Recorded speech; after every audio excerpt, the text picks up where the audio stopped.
Welcome back to the Four Podmen. Me, your host, Ian the Dynamo Kelly, joined as always by Joe the Beef Duignan, the DJ Road Dog himself, and of course, the shopkeeper, Niall Hogan. And once again, back today, by popular demand, Dino himself is making his second appearance in a row. And it's the 4+1. I love it.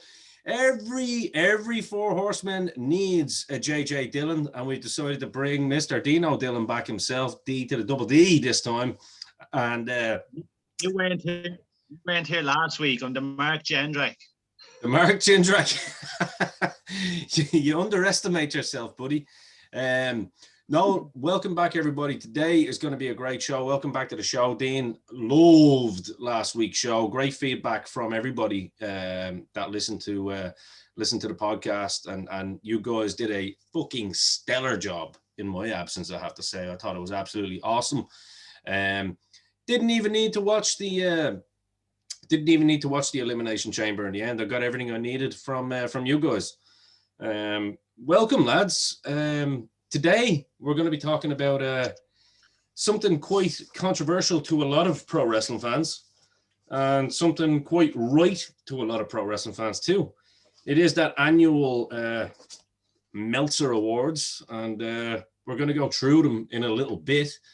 But first and foremost, let's get a little bit of business done, because today's podcast is, as always, brought to you by my right-hand man, the shopkeeper, Niall Hogan, freshly shaven, ready for business. Niall, what have you got for us this week?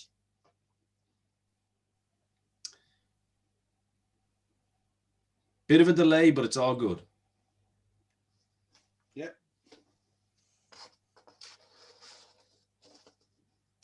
So we'll move right along. WrestleMania is Ireland's oldest and only wrestling shop in this country.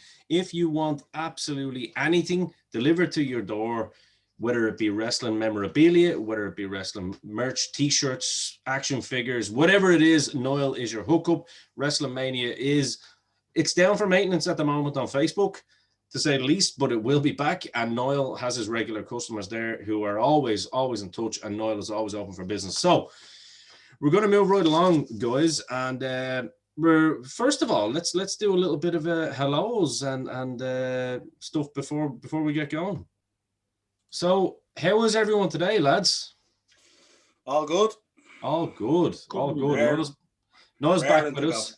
Yeah, no, we had obviously probably on someone's end, because I think Leo is trying to charge people now for Zoom per minute or something like that. So it's probably hear little bits of silence coming in here. It's the 5G, guys. It's the 5G. No, it's not. Put 50 pence in the meter, quick. That's more like it. Is that not the 5G that originally caused the COVID? No. Yeah. Oh yeah, and it was the what was it? I think that was caused by. I thought that was caused by fucking reptilians or something. But sure, look, I digress. Look, we won't have to deal with any of this bullshit when we all get the microchips put in. Do you know what I mean? We can just telebroadcast from our heads. You know absolutely. what I mean? Absolutely, man. We'll give our thoughts through pod. Yeah, school casting. So, how's Joe? How's Dean? How's Jay? All good, lads? All good, pal. All good. Just finished another shift on the front line, being a hero and all that I am. Yeah. So Dean is an everyday criminal at the moment. So if you need any inside jobs done, Dean is on the front line on that duty. There you go. Working on next year's Christmas lists as we speak. An old school hoodlum is what they call him. A blackguard, if you want to say. That better come with Mickey Mouse boxer shorts, or I'll be disappointed. Oh, there's a Mickey Mouse in them, already. You can own that hoodie too for only €20, of course, on the Facebook Wrestling Mania page. We'll inflate the bubble jackets for an extra $5. The comeback special, and we put a Canada Goose patch on it if you want. Bigger than Elvis. Right, lads. So we are gonna today is actually quite a good subject, because in my absence last week, a couple of you guys actually said, that you wanted to talk about the whole Meltzer Awards and stuff like that. And it kind of came out at the opportune time, considering we were only talking about AEW last week, which is going to be coming up pretty this in the next couple of days, actually. So, or else it will already be online by the time people have seen this. So it's a perfect time to actually talk about this.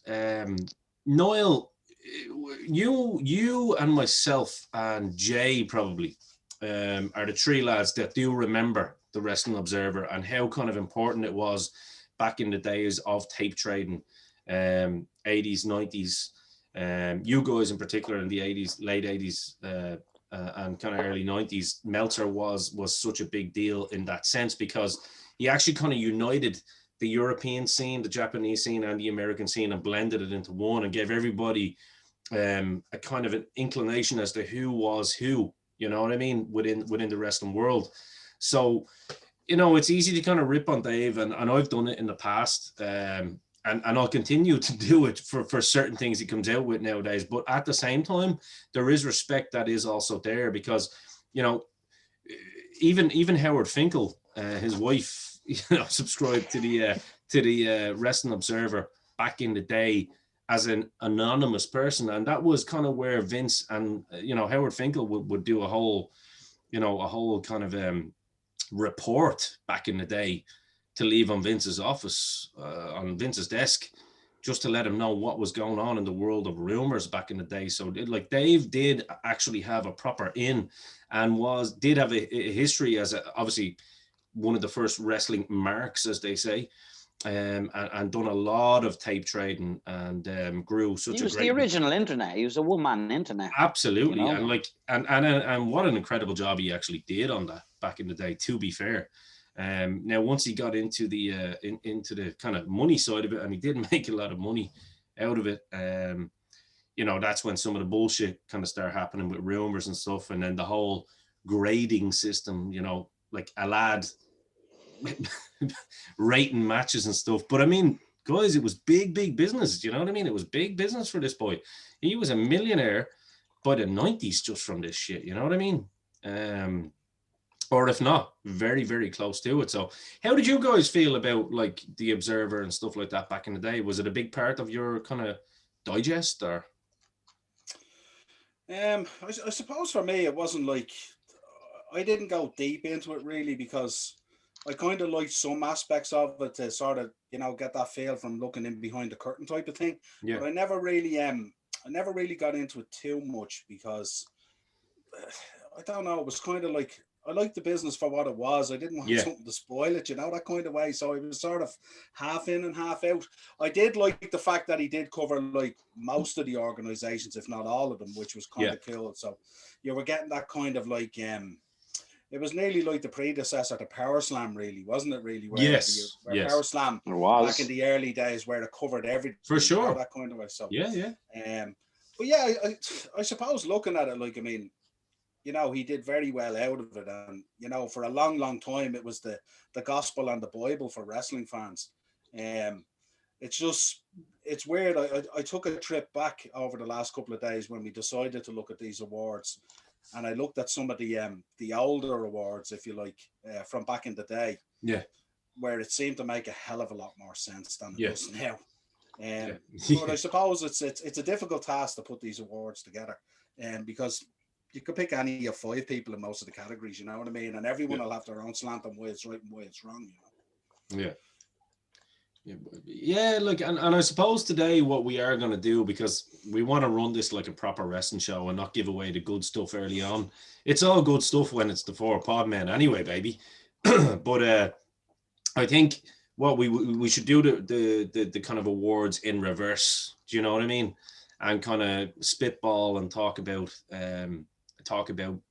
whether we agree, disagree, what we think the thought process behind. And I do want to preface this as well. It's easy to go, oh, Meltzer just picked all of his favorites, or Meltzer done this. These were actually votes, first and foremost. They were votes. Now, I will also follow that up by saying they are votes by the people that Dave has either fucking brainwashed or, he's probably fiddled the votes too, because he's Yeah, you can groom votes. You can Exactly. groom who casts them. You can't Exactly. necessarily decide who people choose, but you can choose the people who choose the people, which is. And Dave isn't he's fond of a lawyer too as well. It's been noted in the past. So not calling him an out and out categoric compulsive lawyer, but he's known to bend a truth or two. Yeah. He always wanted to be a worker, and he can do it in print and through voice now. So, lads, as a whole, before we get into it, we'll start with Joe and Dino here on this one. As a whole, when you saw these kind of when you saw these come out, what was your first thought? Like, what was your thinking on it? We'll start with you there, Joe. Well, the first time I saw it, it was posted up on Facebook, and I genuinely thought someone was taking the piss. Through the Dynamo Podcast Network, of course. Yeah, that's when you saw it. Yeah, I thought it was a joke because it was so one-sided. And like the question I wanted to ask, like, does Meltzer pretend to be an unbiased journalist or impartial? Yeah, because it was ridiculously one-sided. Yeah, and that was the one thing I was taken aback by. Was just was the complete and utter bias towards one group in particular. Okay, what about you, Dino? Were you the same, or? Two things. First one, they should be called the Bias Awards, and the second one, I was surprised that Vince McMahon got any votes, because if it was just AEW fanboys who were voting. So even when it came to worst promotion and stuff like that, I was surprised they even voted for Vince in that category. I thought they'd find some way to vote in AEW in the bad segments, like. Yeah. But yeah, like he's just like, love Meltzer, credit to him. Like back in the day, he was the go-to guy for the, like, as Noel said, behind the curtain news. You loved having the early scope on that, but he's just painted a picture of himself sitting there, just looking at pictures of Tony Khan all night. Do you know what? That's the best segue into it. Like, so we'll get into the bottom, and we'll go from the bottom way up. There's some strange. He's always put very strange categories into it as well, and like Noel said, he kind of works these categories in to suit what result he wants out of them, if that makes sense. And the first one was best documentary of the year. Now, Dark Side of the Ring won that. I don't think I would have any problem with that being voted as best documentary of the year. To be fair, I think it's an amazing documentary series. I think the guys do a very, very fair job. It's brilliant in getting it into a mainstream circle. I'm hearing people who've never given a fuck about the sport before talking about the Dark Side of the Ring, and you're looking at them going, I've been talking about this for 20 years, and now you want to watch. Yeah. You know? I'd agree with that. I'd agree with that. And little scoop, as we know, there is going to be a very, very special guest on Dynamo Dozen on the next season of that as well, which is going to be Dynamo Kid is going to be in that as well. And we're going to have his daughter on Dynamo Dozen. So, you what? What was that? The Undertaker, because he'll do anything for me. Is it the Undertaker? Is he the special guest? I've some bones to pick, which is about that last week. I love guns. No, I mean, lads, I don't think Noel, you're a big advocate for the Dark Side of the Ring as well. You were a big fan of that, right? Yeah, absolutely. I think they basically touch on the subjects that people don't want to be touched on. Yeah. So from that point of view, it's kind of groundbreaking and stuff like that. And I definitely agreed with that award. In fairness, I mean, WWE, in fairness, do a great job on their 24 documentary series and stuff like that and all. They do an outstanding job. I mean, if you go back and you look at the original Usos ones and stuff like that and all, really good. And Yokozuna one recently was really, really good as well. Yeah. And I think there's a Lex Luger one coming up as well that should be really, really good. That will be interesting, yeah. But I think in terms of giving you a documentary that, touches on, the hardship and the drug and the, all the different challenges out there faced to these guys when they have fallen from grace at times, I think makes for a very interesting viewing, more so than the polished stuff that WWE tends to put out, even though it's still very interesting as well. So I totally agree with that one. I think it's a great series. I know is a season 3 or season 4 coming up soon, starting in March. 3, I I have some believe. great ones lined up for that. Yeah. So 3 it is, and I think they've got some great ones lined up for that as well. So really looking forward to it. I thought they did a brilliant job on the Benoit one as well. I thought it was fantastic, you know. Yeah, they really looking forward to the Dynamite. They do, like, they kind of, I'm sure you lads will agree. Joe, what do you think in terms of their, I think their balance? I think they're the first kind of documentary series outside of the big companies that actually get the balance right on these documentaries. I don't know. Beyond the Mat was pretty damn good, which was outside of that sphere. But it kind of, but there was a lot of, you know what I mean? There was a lot of backlash from that, like people complaining about biases. Like with these, there doesn't seem to be much backlash in terms of bias. Well, in fairness, they do talk to people that were there at the time and stuff like that. You know what I mean? It's not a completely journalistic outside view. You know, they do interview. Yeah, they don't scandalize it. They treat it with a little bit more dignity than the shocker, blah. Yeah. And as I said, they have the people that were there talking about it. You know what I mean? Yeah. And I look, one of my favorite parts of them, any of them, is the recreations. I think they're brilliant. Yeah, they do them very. They put some money into it. I agree with that. I think they're actually very good. I think the recreations are bloody fantastic, and they get actual wrestlers to do them too, which is cool. Chow, you must have loved that Dino Bravo one, did you? With your affection for death. Jesus Christ! Joe loving the recreations of lads kicking in hotel doors and gunning lads. Not just him. Taker probably loved it as well. So many guns. Pew pew. Joe had nothing but good things to say about Taker rocking a gun and a knife in a bag last week, so it was all good. Taker's right enough, but not enough people die. Jesus, Joe. John Wayne was an influence on that man. Make my day. Dino, what do you think? Like, in fairness, because I'd say you like was you know, for you, was there certain documentaries in that series about workers that you weren't familiar with, but yet you still found it interesting, like, or, you know, did you kind of have an idea? Yeah, just go ahead. Being like I'm a lot younger than you guys, so like being a younger kid, like a lot of the not a lot of stuff you'd heard stories of them, but to watch them in depth, and I loved that Jericho was a part of some of them as well, because as you know, he's very charismatic on the mic. He does love to talk. Like, if he wasn't a wrestler, he'd probably be a fucking chat show host. Yeah. But I loved his involvement in it. But I loved the ones like going back before my time, like Jimmy Snuka and stuff like that. Like, you know what I mean? Because you'd obviously heard the stories, but when it's told to you like really in depth, and you're sitting there and you're like, fuck me, man. And you listen to Undertaker talking about the guns and knives in the bags and all, and then you watch this where it's basically gone in depth, and you're like, fuck me, man. Like, he kind of has a point in what he's saying about nowadays now, but back then, like, it was just crazy. So to get that in-depth look was really, really an eye-opener for me, who like would be more the like Owen Hart, Bret Hart. That was my time. Like, you know, that's when I started becoming a big fan. So to hear about the older guys was very eye-opening. Yeah, it was great. Just to kind of establish that you're similar age to me and Joe. That's all right. Maybe in the youngest and everything. Must have been a hard life. Have you seen that face? No, it was. I agreed with that award, and I think it was a good one. The next one up was actually quite, like, this one now can be quite, this can be open for discussion, actually. The best on interviews, and the winner on this was Eddie Kingston. So I've seen many a conversation online about this one, lads. Anybody want to take this one?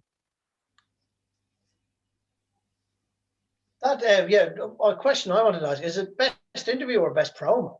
Well, I would have thought best promo, to be fair. Yeah, that's what I thought. Yeah. I'd say he wrote it for you know, the people that aren't so smart, but they think it works. Because I think it's hard to argue. Eddie Kingston is electric on the mic. He really is. He's certainly up there anyway. You know, I can't complain about it because I think it is a very good pick. I'm sure you could throw the likes of maybe MJF and that into the mix too. You know what I mean? Paul Heyman and stuff. But Kingston, I can't complain because he's brilliant. He's fantastic on the mic. Yeah. Fair point. Yeah. I Noel. do love. Oh, I think Moxley is great on the mic. Yeah, me too. He sells the story very well. You have Jericho, you have Paul Heyman. Taz is quite good on the mic too. But yeah, I agree with Joe there. When Eddie came in there and he had that little feud against Moxley, like he really fucking told the story well. He sold the whole gimmick of I've had fucking nothing. Like this is mine. I'm coming for it now. Yeah, I can't really complain with it. But there was a few shout outs. You had Moxley, Jericho, Taz, Paul Heyman. Can't really complain though. I think on AEW or on NWA Power as well. I think Joe's boy had a good year on the mic as well. The problem is it was cut very short. Yeah, that was the big problem with it. Anyone on Power, the likes of him and Aaron Stevens and James Storm, and they could have, if COVID hadn't kicked in and shut everything down, they could have been in with a shout. But because they were only there for what was it, 2 months, just over 2 months, it's hard to bring them into the conversation. And to be fair, of course, we are talking about LA Knight, Oh, sorry, LA Knight now, yeah.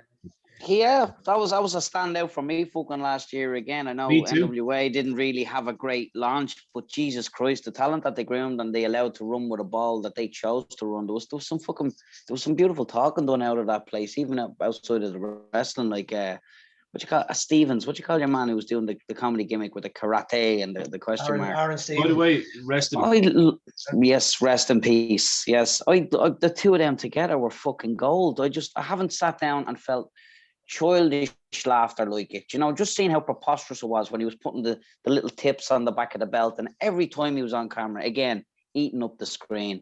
And fucking Eli Drake, even with the subtle shades of Austin about him, and very Rock as well. Very similar to the Rock, wasn't he? Like he had that kind of. Well, there was a charisma to him, but there was a cadence that was more Austin. Actually, you're not wrong. There was a charisma. There was a dash of Rock and a dash of Austin in there, and to work a room with maybe only 200 people in a studio and get reactions out of it, it's easy when everybody's clapping because they paid fucking 30 or 40 quid, but it can't be easy to get reactions out of people when they're sitting around watching a pro wrestling show for free on YouTube. And he did it. He broke out. He made a star of himself on a show that shouldn't have really been the success that it was. Yeah, I probably would have chose him, actually, Yeah, I'd agree. That would be my pick. It would be him or MJF. I wrote down. Yeah, I think with Drake, I think it's the length of time he had is what did him in, Yeah. Well, I mean, but don't forget Eddie Kingston. Sorry, most of his work has been 2021. Let's not forget. This is the 2020 awards. So, I mean, he had about the same amount of time as Eli Drake. Go ahead, Dino. Well, I was in the bathroom there where he's talking about LA Knight there. Yeah. We were. I was just his promo on Wednesday night was brilliant. You look a bit like him. Announcing himself.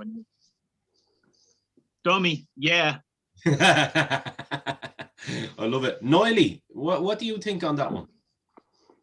I looked at all those ones that you spoke about as well, but I also kind of threw Jericho into the mix as well, because I thought Jericho had some really good mic work over the year. Yeah, he did. And some of the guys that you mentioned there, he was integral in their mic work, if you like, Yeah. So it was kind of like, especially when you look at MJF and stuff like that, you know what I mean? So I thought, and it's weird, like it's so difficult in these awards for last year because of COVID and no fans and all this kind of thing, and it must have been so difficult for all the workers as well. It's just. I disagree. This is when we see what their essence is. I'm loving the fact that there's no fans. It's like, show me why I should watch you. First time in the history where we don't have this behind you, people choosing who they fancy to clap for. Show me what you got in a dead room. And if you got in a dead room, the audience is just going to eat you up, like.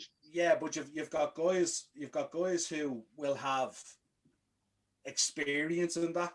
And you'll have guys who haven't worked against that before, you know what I mean? Guys who haven't gone through the system of having to pull promos in a freezing cold gym hall in front of 150 people. Yeah. It's a lamp of the reality stick for a lot of men who walked into a big company. You're not wrong. It ain't always going to be this easy, baby. Your fall from grace is going to be hard when you're not used to this. But I think there's also a lot of people that feed off a crowd. So it's going to be very difficult for them to. Now, you look at someone like Asuka, say, like she she performs as if the place is packed. You know what I mean? She's Yes. she's roaring and shouting and going 90, you know what I mean? And then there's other people that'll be, you know, when there isn't a crowd there, probably feel a bit silly to be shouting and roaring. Yeah. We've spoke about this before, the cut of different wrestlers' jibs. There's some men who take the rise and look inside of the ring, and there's other performers who need what's outside of the ring to be who they are inside of the ring, and that shouldn't really be the case. I think initially last year it was the entrances that felt really weird. You know, like you've got Roman coming down to the ring and no one there, and he's getting up on the turnbuckle and you know what I mean. But there's no one there, or you know, you've Orton getting up on the turnbuckle and doing his thing. You know, I don't think Orton cares. I think Orton does that before he goes to bed anyway. Yeah, but you know what I mean. Just imagine how weird that must have felt. Like it must have felt so strange. Actually, there's a good offer in there as well for this one, best on interviews. If we're calling it promos and it has to be just all mouth work, right? Sure. The standout of last year for me is probably somebody who's very obvious, but wouldn't have got the chance to shine if the people were in the room. And Roman just blew the balls off me last year. Yeah. Like, he wouldn't have been able to be that if, you know, the way the crowd decide who they like and who they don't. Yeah. And how hard he was pushed as a baby face, and then the heel turn. We just would have been maggots about the whole thing. Whereas now you kind of sit back and go, I'm glad we didn't wreck it for him because he's very entertaining. Yeah, I'd agree. The Heyman inclusion was key, wasn't it? Really. It's the first time you've ever seen Heyman stand there and just look at somebody adoringly.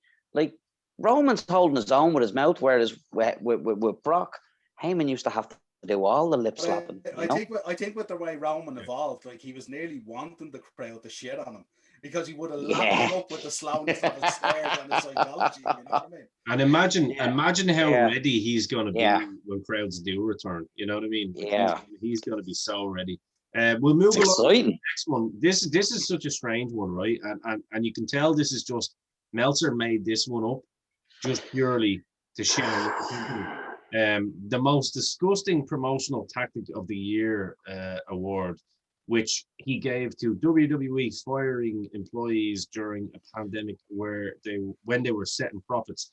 Now, I would have actually turned around and said, right, if you want to give the award to WWE, I would just have one country's name every year, and that's Saudi Arabia. You know what I mean? It's like that's my only gripe.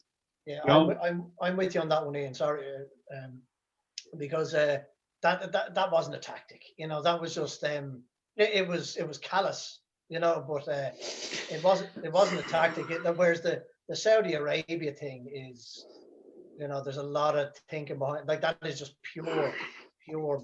Greasy. Yeah. You know, whereas the thing.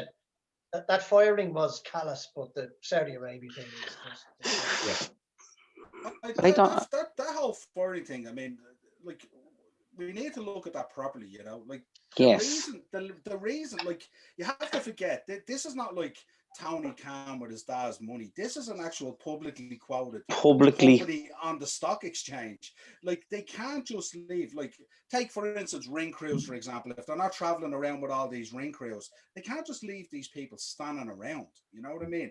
And like they were talking about setting profits. What profit records did they set? The only reason they set profit records is because they made cost changes in their environment to create these profits so everyone else could still exist. What are they supposed to do? Run the company into the ground, make a loss, and make a bigger impact? You know what I mean? I understand that in a COVID time, you should try and protect your staff, and it is horrible. But that's the cold face of business and of managing a business. There's nothing you can do about that. You can't just continue with a cost base that's like, if you have $1 billion company and your cost base is 250 million, and that $1 billion company suddenly becomes $500 million, you can't just leave the 250 million cost in there. You have to run your company as a business. It's different when it's Tony Khan and it's just throwing away money because you want to hang around with the boys and be a mark. That's all well and good. It doesn't work that way, you know what I mean? I was more concerned. The one that I put in here that really upset me the most was when they tried to clamp down on the third-party social media opportunities that the wrestlers were seeking. I thought that was really bad because there was no need for it. And that wasn't affected by COVID. It wasn't. Was that was kind of like the Reebok deal, wasn't it, with UFC? Like, you know what I mean? You're not allowed. It wasn't only that. It was kind of like, you know, the way they tried to shut down the Twitch stuff, where the boys were doing the gaming and all this, and they were making serious money off that. You know. At a time, like, and it's a real good time to be doing that as well, because people are at home and they want to look at, say, the New Day playing Call of Duty or whatever it is. They want to see that stuff. Fans have an appetite for that. So that bugged me more than like a company realigning its cost during a pandemic. I don't know. I disagree with the whole Twitch thing. I think for that perspective, dealing with the other thing, with the first thing first, right? First of all, the Saudi Arabia thing is absolute concrete, greasy bullshit, right? That he could have just not said anything except for Saudi Arabia and walked away, and the rest of the world would agree with him, and he wouldn't have looked like a pathetic shill. Now, if he wants to talk about firing employees, shopkeepers, right? He's a publicly floated company. They're projecting for losses next year that haven't happened yet. It's not a happy fucking tree, friends. And if you can't do your job, you should not have it. Regardless of whether or not the world is fucking sick, you don't get to keep your job because you're shit at it. You're let go. That is a company. But every person who was let go has made place at the table for somebody new being brought in to have a chance, have a go. You have to cycle fresh talent. You just do. It's a business. We can't complain about them stagnating if they're not going to continue to rotate their stock. And secondly, every single one of them who went through the system, we've talked about this before, on a bigger global picture, is going out there to the indies and different federations to fucking grab the brass ring, to germinate, to pollinate. The simple fact is, up until a few events ago, the current champ was a man who was fucking let go from a talent. I was just about to say, case in point, Drew McIntyre, yeah. This isn't the Happy Tree Friends. This isn't fucking, Ronald McDonald's Get Along Club. Go out there, learn what you can't in the company, fucking work hungry, live lean, learn lean, come back, show us you can be great, and you can have your fucking wages again. But it's not a charity. It's a publicly floated company. And that theory has to go through the whole company. It doesn't matter whether it's office staff or wrestlers or whoever it is. Yes. You have to run your company properly. And as callous as that is, and as horrible as that is, that like people lose their jobs during COVID, millions of people worldwide have lost their jobs during COVID. I'm sitting at home. My shop was closed during COVID. You know what I mean? So like, you have to be allowed, I think, to put that in there. Like, I think it's really bad. It's a cheap shot. Put that in. It is a cheap shot. That's a Cody Rhodes smashing up a throne job. You know what I mean? But also, there is another aspect and factor to this. When you cut off staff during a global pandemic, when they have a no compete clause, you're literally letting them go when there's nowhere else to work. You're pretty much doing them a favor. It's like, it's not like we're making you sit on the bench at home for fucking 3 months and not earning while the whole world is going crazy for pro wrestling. We're all sitting at home. Take your fucking paycheck. Go. You know what? The whole world is sitting at home right now. So we could cut you when wrestling is at its peak mid fucking summer when everybody's watching TV, but they didn't. They did it the same. These cuts are biannually now when they're releasing, germinating the indie scenes with all these top shelf fucking stars who know how to work, and they're going down and teaching the men and women in the locker room who never got a chance at the Big Apple at they're teaching them. It's slowly elevating the quality of professional wrestling globally. And I think a great way that's a great segue into our first piss break, fans. You can have one too if you want. I think that's a great way and a great point that Jay made there. Just to clarify that's technically Vince is always spreading the wealth down. It's like a top tier Premier League club that can't have a youth team. Like, you can't have there's a youth team there for a reason, because you're trying to pick the gems that will make it into the first team squad. The rest are not always going to make it, but guess what? They're going to make a career out of it somewhere below, because their level is just a little bit low, and that's a league drop and 30 goals a season. Exactly. 2 years of top flight, and they make a hell of a fucking living doing it. So what we're going to do is we're going to take a little break, a little pause for the cause, and when we come back, think about this one, guys. The announcer of the year. Welcome back to the Four Podmen, where next we're going to talk about the best and the worst announcer of the year, according to Meltzer and the fans. Noel, why don't you take this one? we had Michael Cole, who was announced as the worst, and which, you know, I'm not going to go to bat for Michael Cole always. And then we had the best as Excalibur. Now I would flip reverse the two, but I would take Michael Cole out on the second one too. Yeah, I kind of I don't know. Like, they're both dog shit, aren't they? Really, when you think about it. One lad wears a mask. The other fella, like, probably should wear a mask. Yeah, but not only that, I mean, like, you can't just start making up your own names for moves if you're on commentary. You got to stick to the format, really. You know what I mean? Yeah. And it's with Cole, it's kind of weird because, you know, sometimes you wonder, like, the dross is obviously being fed into him from somewhere. You know what I mean? And he's just regurgitating back out what's in his ear. So it's a tough call for him. Are you trying to insinuate, Niall, that unlike the coach, he didn't get that job at ESPN that he wanted? No, he definitely did not. I had a look at best announcer, and I'm kind of like very similar to Joe, where I would have liked the announcers that were on TNA back in the day. You know, that just Mike Tenay, by the way, was one of my favorites. I'll just say Mike Tenay, and even the madness of Don West at times, I thought was really cool. That was a nice thing. I'd agree. So I tried to figure out who would come close to that, and I went with Mauro Ranella.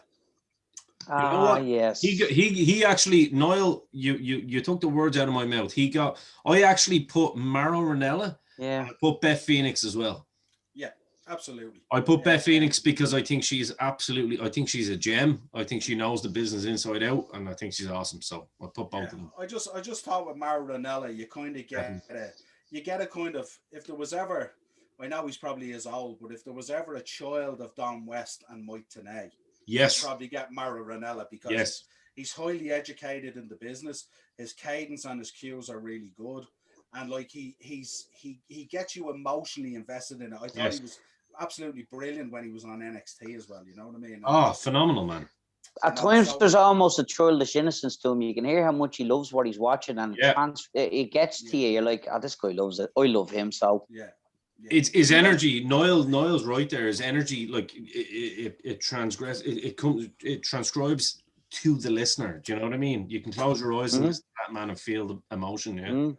Yeah, he's kind of like the top level fan that got a commentary job, isn't he? Yes. That's what he comes across. It's just like as if you showed up to a stadium and they said, look, the commentary guys, after letting us down, he got held up over COVID. They wouldn't let him into the country. You wouldn't mind jumping in there, would you? And because it's a one-night shot, you'd have to banter like crazy. You know what I mean? And people forget his career before that. I mean, like, this guy is a top level broadcast journalist. You know what I mean? Like, he's an amazing. It reminds me as well of a time when people used to listen to sports on the radio. You know, if you close your eyes and you're listening to somebody calling it, and it's like an old baseball guy calling a match, like, you're in it, even though you can't see shit. You're like, go on, you fuck. Jay, you and me have talked about this for hours. Like, when we talk about the Art Bells of the world, and we talk about the old boxing commentary that you would have to hear on the radio because you couldn't afford the pay-per-view fight. You were in the ring. You were in the fucking room with them. Niall hit the point on the nail on the head there with Mauro Ranella. I think Ian, you know, the comparable to it would be, you know, the old Italian football commentary. Yes. When a goal is scored and the place is just like, you know, if you're in a house party and everyone's favorite song comes on and it's just pandemonium. And I just think with Mauro Ranella, I just think what he brings down the mic, it just gets you invested in the match. I personally think he's the best since JR's prime, for sure. And I mean, you're talking about a guy who was Baz Rutan's sidekick at Pride. You know, this guy knows his stuff. You know what I mean?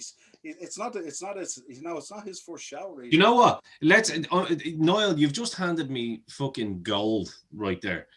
So you've got a lad who was Baz Rutan's sidekick, right? A legitimate bad man, versus the lad who wins the best in Excalibur, who decides to take legitimate moves and put fucking hillbilly Americana spins on them, right? A lad who uses the N-word for cheap heat on local shows and got called out on it and still has a job, which I might add as well in 2021. And I think that should be still very apparent. Oh, he was just getting heat and they agreed to it. Well, Not every other African American in the country agreed to it. So fuck yourself, right?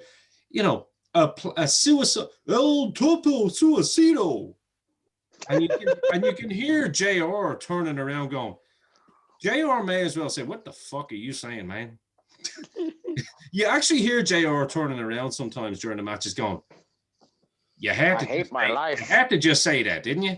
You couldn't just call it a suicide planter." I was like, you know, like, so Excalibur, right, gets a free pass because he works for AEW, and the marks love him because he wears a mask and he's fat, and because he just happened to fucking, you know, tap out Jimmy Havoc.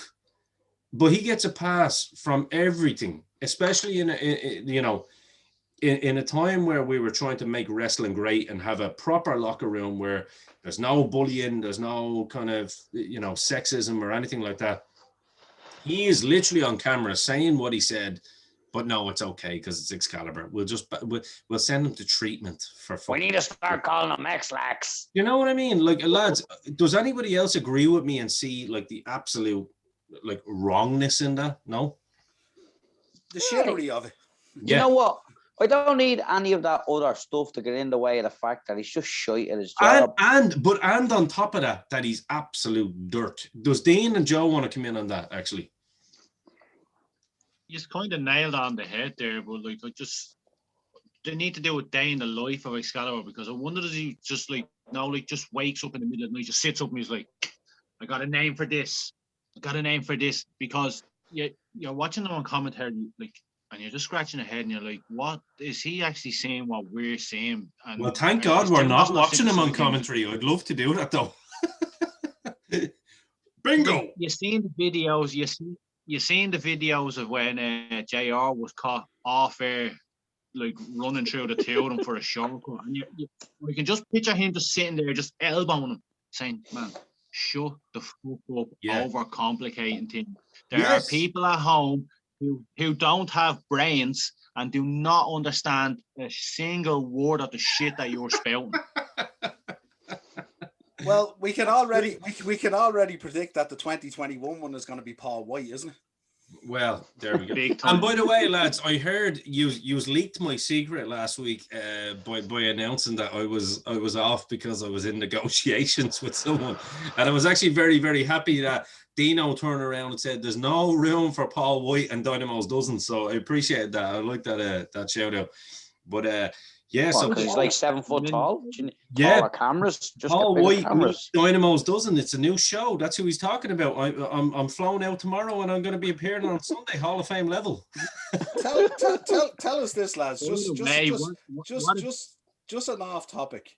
Does it not weird you out when big lads tuck their shirts into their jeans? So much so. That wasn't he like the? No offense now. Like, if there's anyone in your family who is suffering mental disabilities or anything, but when he came out and he with the t-shirt tucked in, I was like, he's just being walked off the bus. They've literally just took his helmet off and said, go out, smile, and just say something that'll make people like you. Fuck me, man. What age are you? I did like the t-shirt though. I thought the t-shirt was. I like the t-shirt. I thought the t-shirt was a great. Out at the shopkeeper. Yeah. 10 out of 10 to the market. Out at the shopkeeper. The question is on Sunday though. Will we be pounding up on the €10 bet for CM Punk, or what's the story? Well, that's what I was saying. I was going to say you're going to get someone better than me. I'm CM Punk's doppelganger, so that's where I was last week. Like, you thought you were getting CM Punk, you got the Dynamo. Fuck you. Lads, let's Joe, don't move your head, Joe. Sorry, don't mean to cut you out. Don't move your head, Joe. Everyone just take a glimpse at Joe real quick there. Does he not look like a white Jonathan Coachman?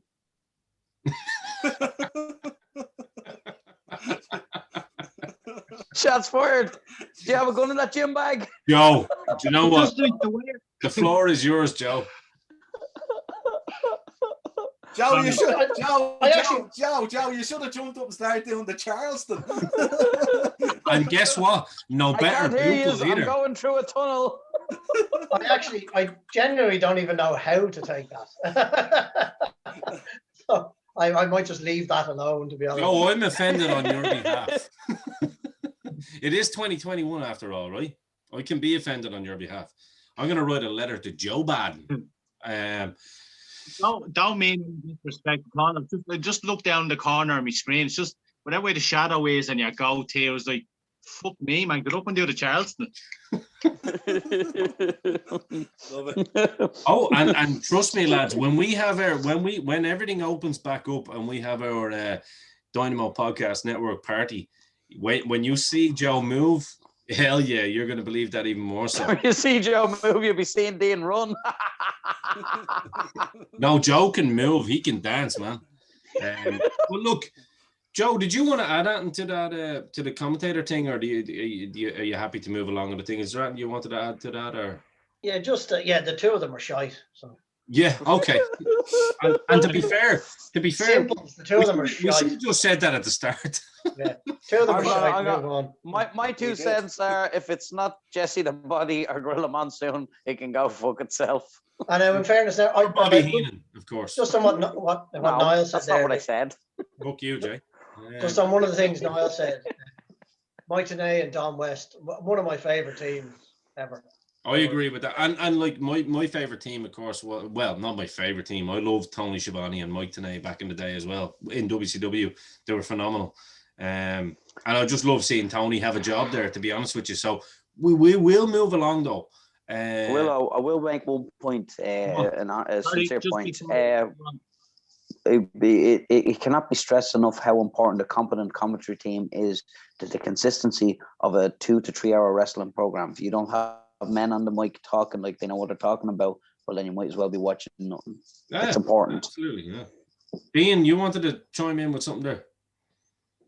Yeah, just Wade Barrett's, I think, is coming along well at NXT. He's doing a good job in the commentary team there. That's a great point. Another poach from NWA. Wouldn't it be great if we had a button on our remotes like on FIFA where you could just change to the Muslim commentary teams, the most dreary of matches, and it's getting commentated on like they're just fucking going around with machine guns shooting people. Need to have one of those buttons on the remote. Maybe that's going forward. Listen, Undertaker's on Dynamos doesn't next week. I will mention the Undertaker. Okay? All right, that's what I've read. We should also probably mention Nigel McGuinness as well, shouldn't we? Well, yeah.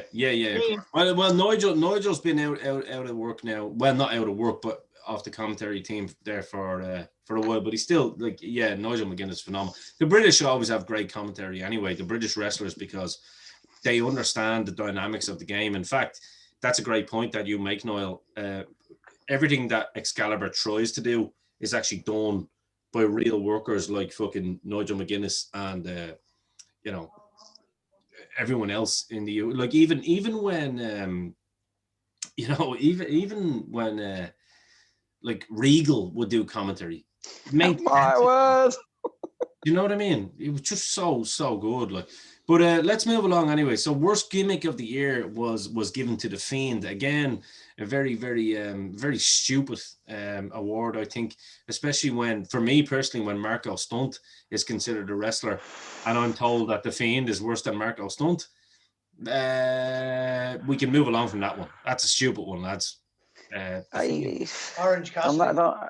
Well, yeah, look, I think these two got mixed up. I think the next two got mixed up the same way the last two got maybe mixed up. I think I'm not a big fan of the Fiend. It's not his fault. I just think the gimmick was crushed beyond repair last year. But to say the worst though? No, he's not the worst. I mean, look, he's the year of 1,000 gimmicks. He'll come back 2 years now with something brilliant, and Presley we'll all love him used again. apple juice. So he's big enough to make apple juice. Bray Wyatt is Apple Kennedy. So we'll move along from that one. Like I said, Marco Stunt, easy. Orange Cassidy, first gimmick. Or Robert Stone brand or short. Yeah, Marco Stunt doesn't actually have a gimmick, so that's fair enough. That's a fair point, Joe. Gimmick of the year. Oh, sorry, worst show of the year. Oh no, sorry, yeah, gimmick of the year. So yeah, this is the next one. It was given to Orange Cassidy. Now, lads, this is something we do have to talk about. To say that the worst gimmick of the year was given to the Fiend, and then flip reverse it and give Feud gimmick of the year to Orange Cassidy. I mean, I'm lost for words. I actually wrote Roman Reigns personally as my gimmick of the year because what a year he had. And that was just my personal choice. Yeah, I agree. Yeah. Like somebody take this from me and educate me because I'm lost for words. Well, the problem that you're having is you're comparing awards with AEW, whose competition is NXT. It's not Raw and SmackDown.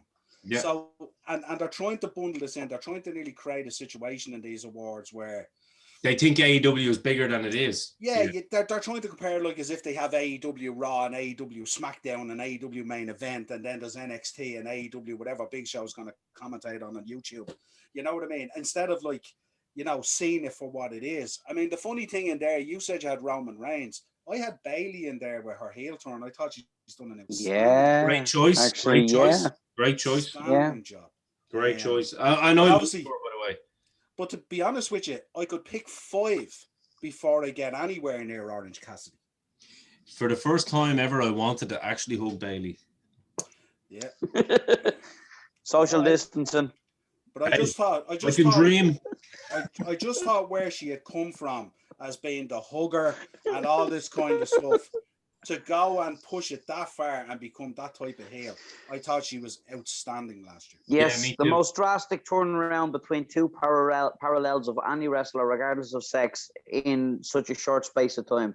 Go from away heat to stay on telly. And the only reason I favoured her over Roman was because she didn't have the benefit of Paul Heyman going out there with her. I'm gonna agree with that and change my pick. Noel, you win on that one for sure. Yes, absolutely. Bailey gets me. I went with MJF as mine, to be honest.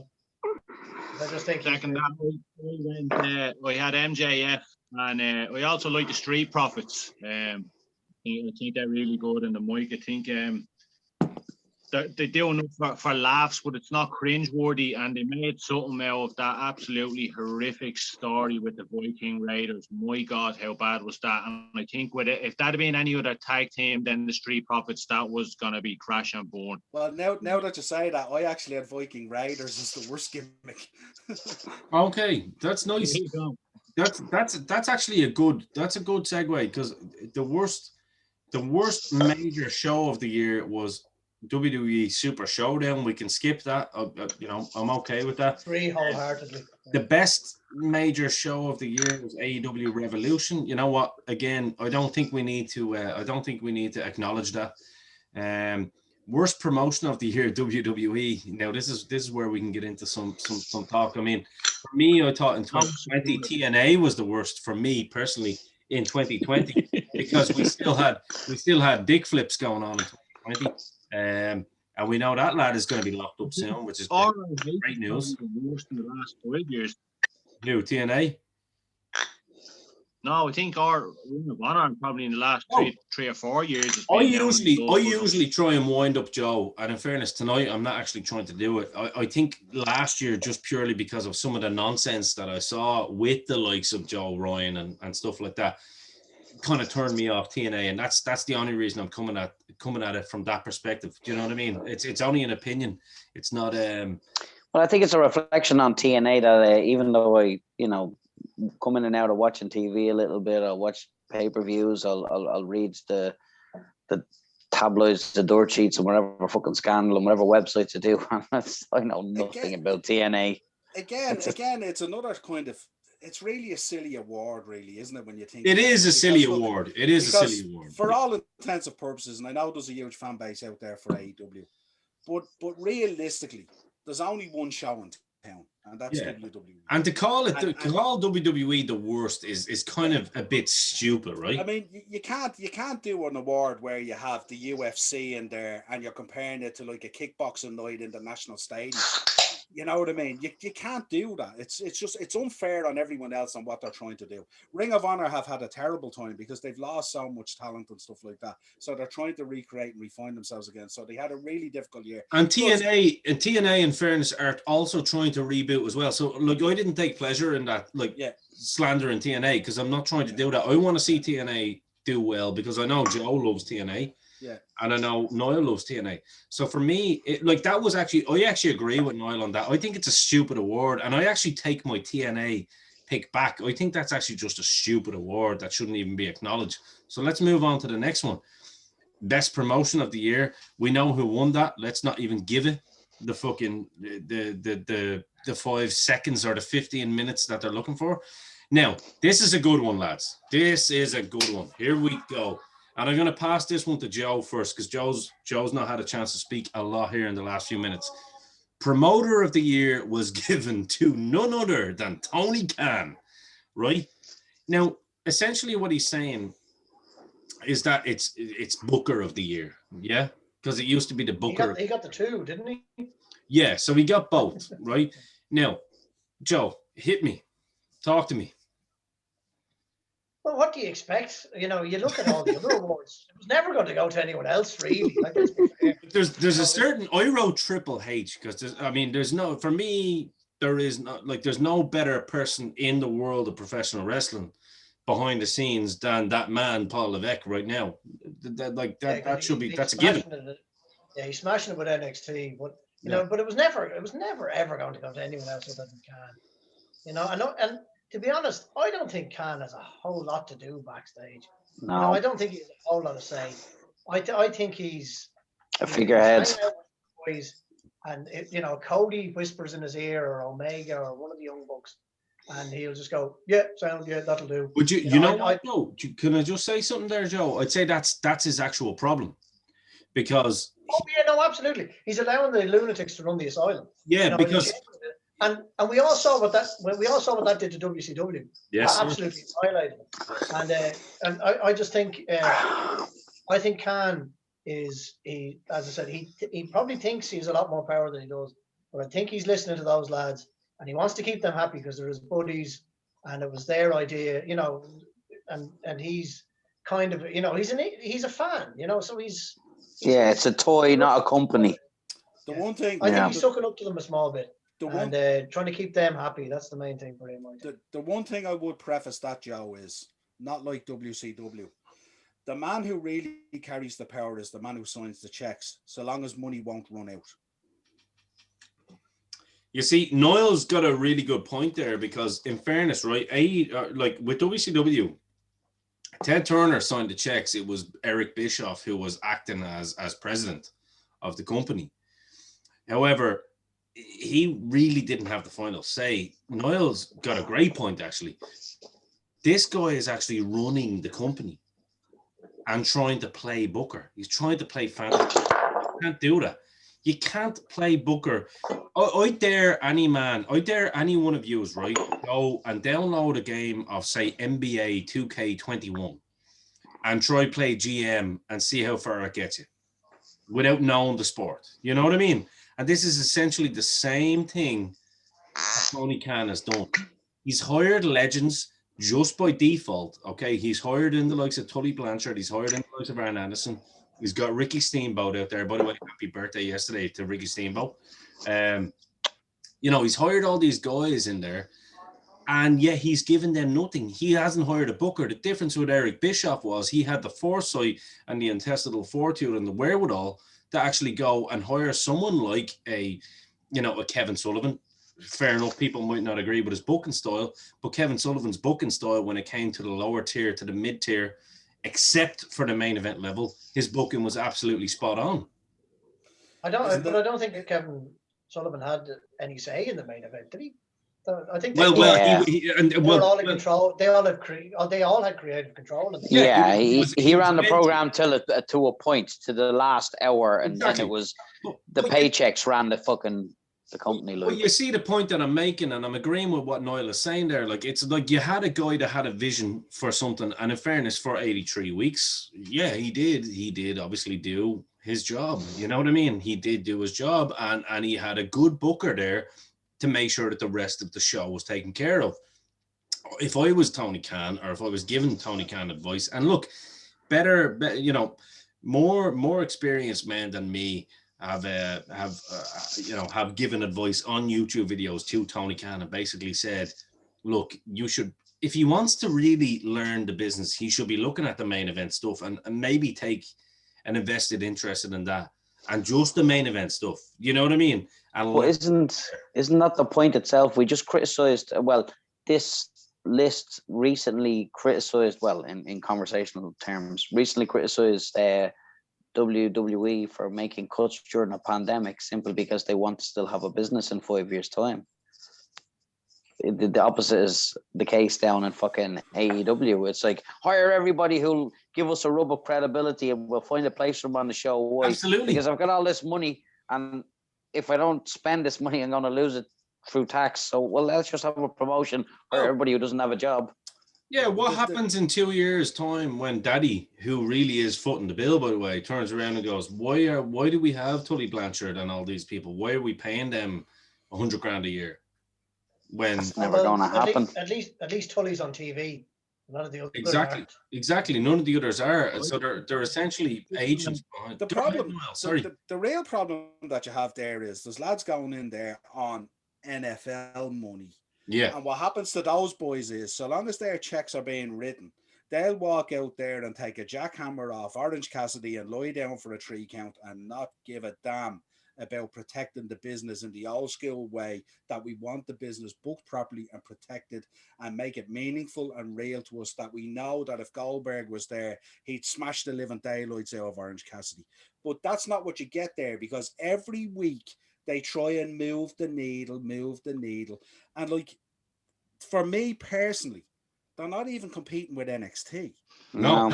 And this is the key problem there. The key problem there is, do you know what they're missing? They're missing a Russo to create the madness. I think that's a bit unfair, Noel, as well, because in fairness, I think they are doing some good stuff. In fairness, they are trying to rock the apple cart. It's still the second year. Do you know? Yeah, but why are they so obsessed with competition? Look after your own fucking product. I mean, if you're cooking a dinner at home, you don't look into the neighbor's chicken to see how long it's been roasting. Cook your own fucking chicken. You know, I'll tell Worry you about competition. I can answer that question. I can answer that question why they're so concerned about competition, because the lads that do have Tony Khan's here are literally the guys that are trying to create competition. Now you have Mr. Jazz Hands, who can only talk like this when he's talking in an interview. With his big curly fried fuck, Kenny Omega, coming out and giving an interview and saying, one day, me and Triple H, we can work together, you know, because Triple H would be open to this. And you're going, Triple H never had that conversation with you. You're actually mental. There's something wrong with you, son. And you're not the WWE champion. So exactly. Like, but by the way, it's not like, I honestly think Kenny Omega is mental. Personally, I don't think it's a gimmick. I think he's just mad. You know, I agree with Jim Cornette on that. Listen, history repeats itself, right? If you look at TNA back in 2004, 5, 6, 7, had a perfectly good wrestling company there that was producing great shows, fantastic matches, watchable wrestling. And then TNA decided that it wanted to be TNA Monday Night Raw. Yes. And it went to shit. And that's the thing. Know your place. I'm going to give you this ring, brother. Yeah. And now Joe can follow up on this point after Noel, in fairness, because he's been what AEW needs to accept. AEW needs to accept that it's an alternative. It's not the big show. Don't people be coming to me and telling me how good Revolution was and All or Nothing was. WrestleMania is the only show in town without a shadow. It's the Super Bowl. Exactly. That is the Super Bowl. Listen, and the XFL is not the NFL. Exactly. Do you think The Rock has bought over the XFL in order to compete with it? Even though he's the biggest superstar in Hollywood? Hell no, he hasn't. He's bought it to create an alternative, and an alternative it is. He also bought it for tax reasons. Well, these millionaires, that's a different.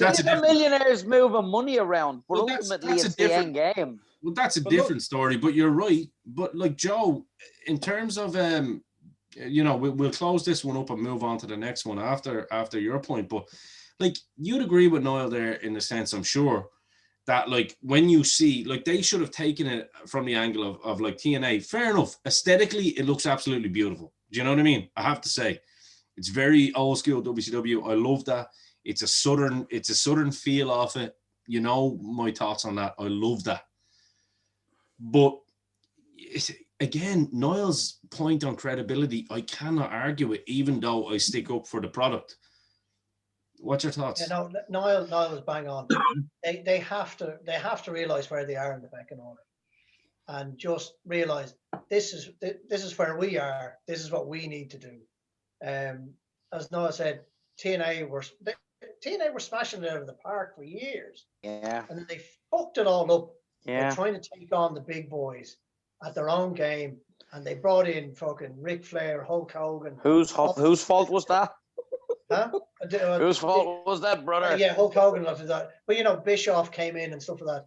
You know, and it was just these big names costing big money that did fucking nothing for them, and they just but they got the idea that they could take on the big boys, and they failed miserably. And they've been paying the cost for it for years. They're only starting to somewhat come back a bit now because they've tried to distance themselves from TNA, and they've tried to rebrand themselves.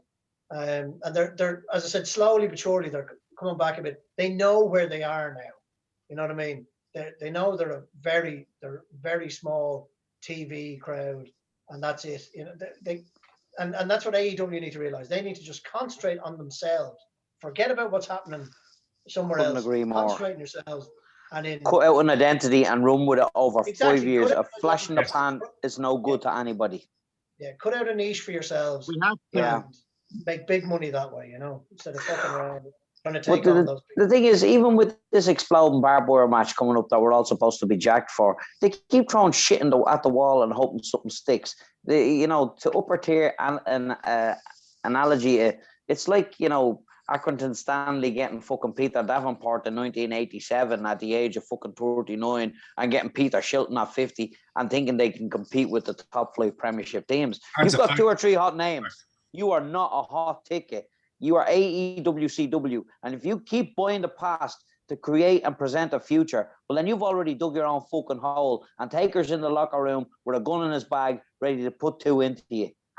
Right. And that's a perfect segue because we're going to move along. And some of these we're going to ignore. Some of them we're going to acknowledge, okay?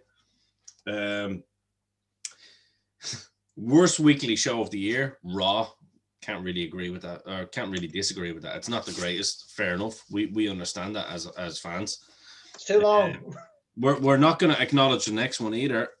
Best show of the year was voted fucking Dynamite. Again, NXT.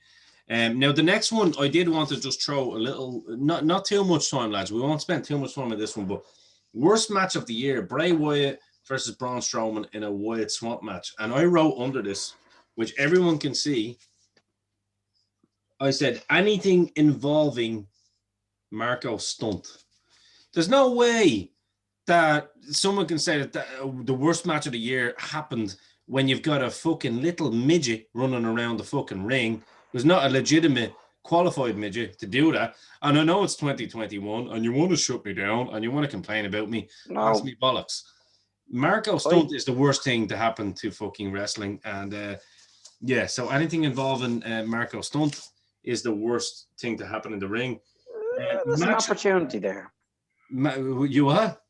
I said there's an opportunity there. If they, again, going back to the last point, AEW or AEWCW cutting out a new niche for themselves. We've seen it with TNA when they pushed the X division and they looked at cruiserweights when nobody else was. When Vinnie Mac retired that belt more times than he retired fucking...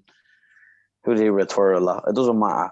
But they could introduce a fucking flyweight belt and say, you know what, there's little men in the world, we will introduce them the same way UFC has, the same way Ryzen, the same way half of the world isn't 7 foot tall and 350 pound strong men. They could have said, you know what? It just came to my mind. Remember Joe? Remember Mike something, whatever his name was in that old documentary, Wrestling with Shadows. Remember they said he was too big, or he was too small to be a heavyweight, and he was too big to be a cruiserweight. Mike Mondo. Mike Mondo. I'm like, that's Marco Stunt. He's too tall to be a midget. But you know what? Extract like the old ethos of mentality. And Jay's thinking about becoming a worker now, lads. We're seeing it live. Oh, would you stop? Jay was born a worker. This melt was born to talk. He's trying to create a division for himself. He wants to have a match with Marco Stunt. Let me stop. 5'7", I could have a match with anybody, would just stop and I'd still finish them. You know why? I'll bring a steel girder into the ring, all 47 foot of it. And yeah, if they can wrestle with barbed wire, they can pick up a fake steel girder. Look, it's a fantasy business, right? Yeah. And only 10% of the world is over 6 foot tall. And we can sit around and view big men all we want.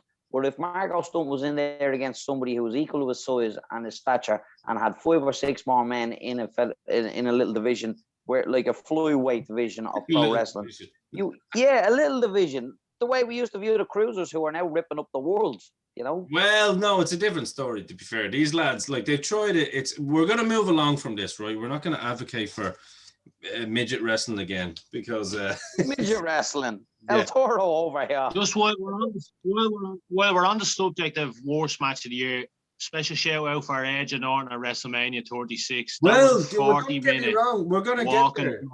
We're gonna get there. We're gonna get there. And the only reason I said midget wrestling, Ali Maloney's new. We'll get there. We'll get there. Don't worry.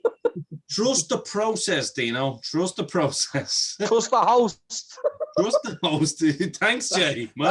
That's what the Elite are telling Tony Khan backstage. Trust the process. Keep on signing. Trust the process. That's why. That's the needle. That's why Dynamo actually brought people like Jay involved there to go. You just listen. Le champion has spoken. So the next, in fair, and by the way, you know, midget wrestling is great and all that, but it's good in Mexico. It is great. It's in Mexico though, right? Tadpole splash, Get on the horn, We had the next thing that came up was, which I found kind of crazy, was a match of the year, which was of course it was given to Hangman Page and Kenny Omega against the Young Bucks. Now everyone knows how big a fan I am of Hangman Page, and yes, Omega can work. We know that. Well, no, he can't work. He can go. That's a better way of saying it.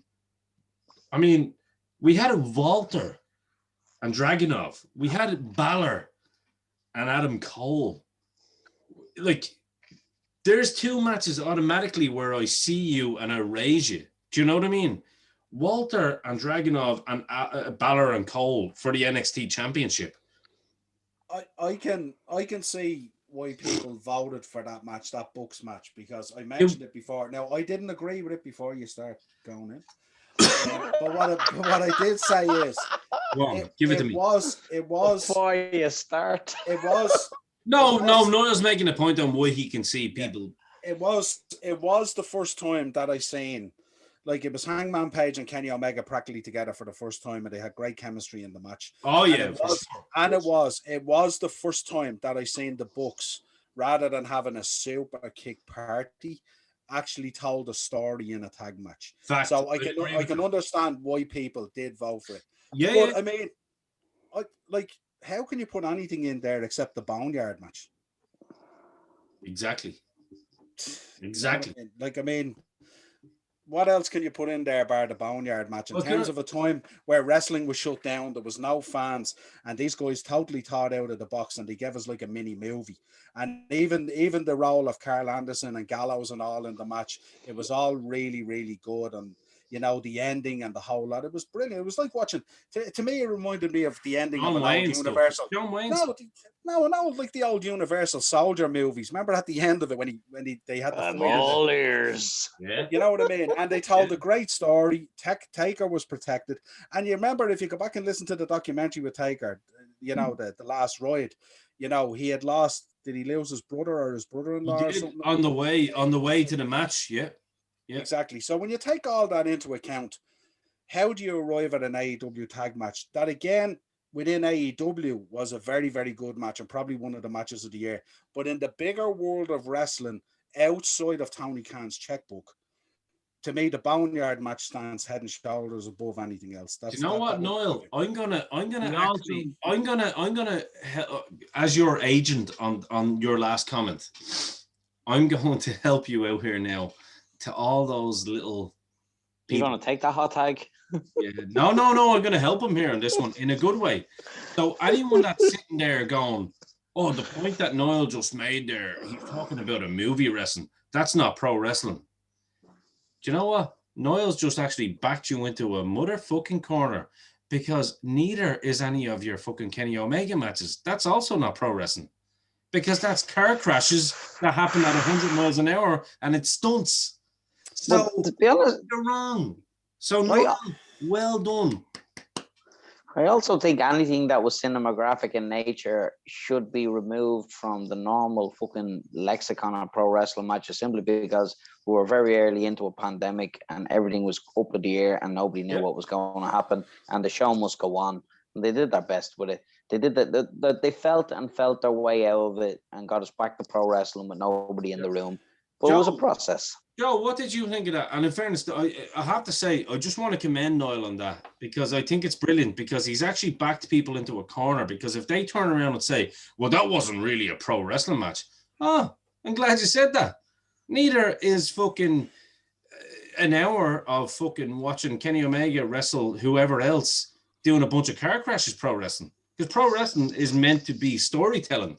And to be honest with you, we got a story out of this match. We didn't get a story out of that match, and I'm not going to mention matches' names or anything to, but Joe, go ahead. What do you think? Yeah, no, I just said, like, wrestling is about telling a story.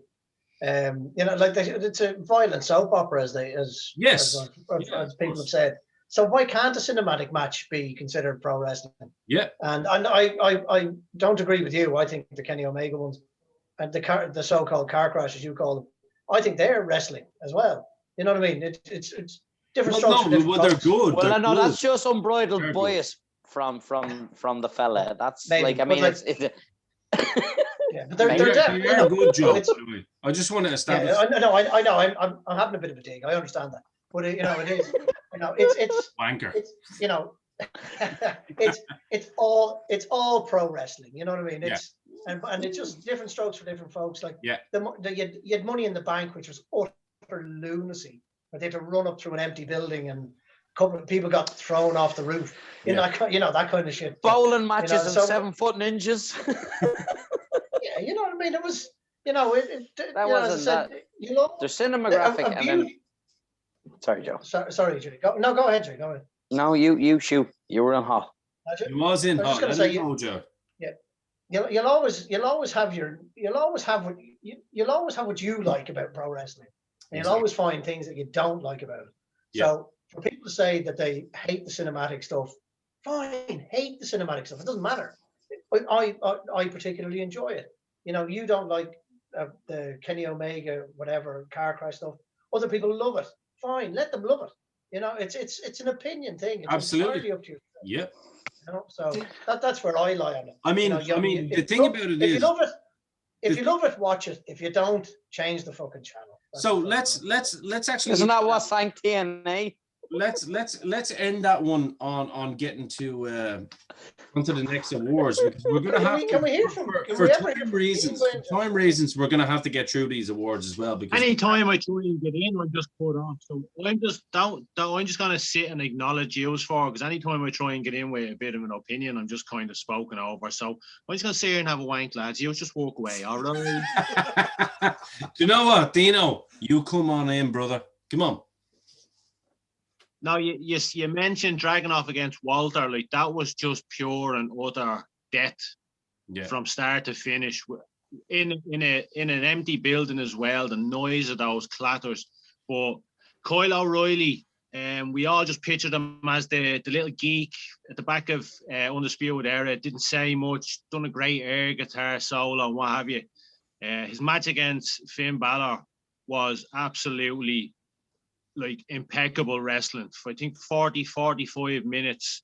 He had a broken jaw, he was missing teeth at the end of it. That was just an absolute war, just from a wrestling aspect. I know Noel got like nail on the head there with the Boneyard match, but Kyle O'Reilly against Finn Balor at TakeOver 41 was absolutely and you know what, actually, I'm actually gonna, believe it or not, I'm gonna bring you in later as well to talk about something, because when we get to the top tier of talent, I want to bring you in particular on this as well.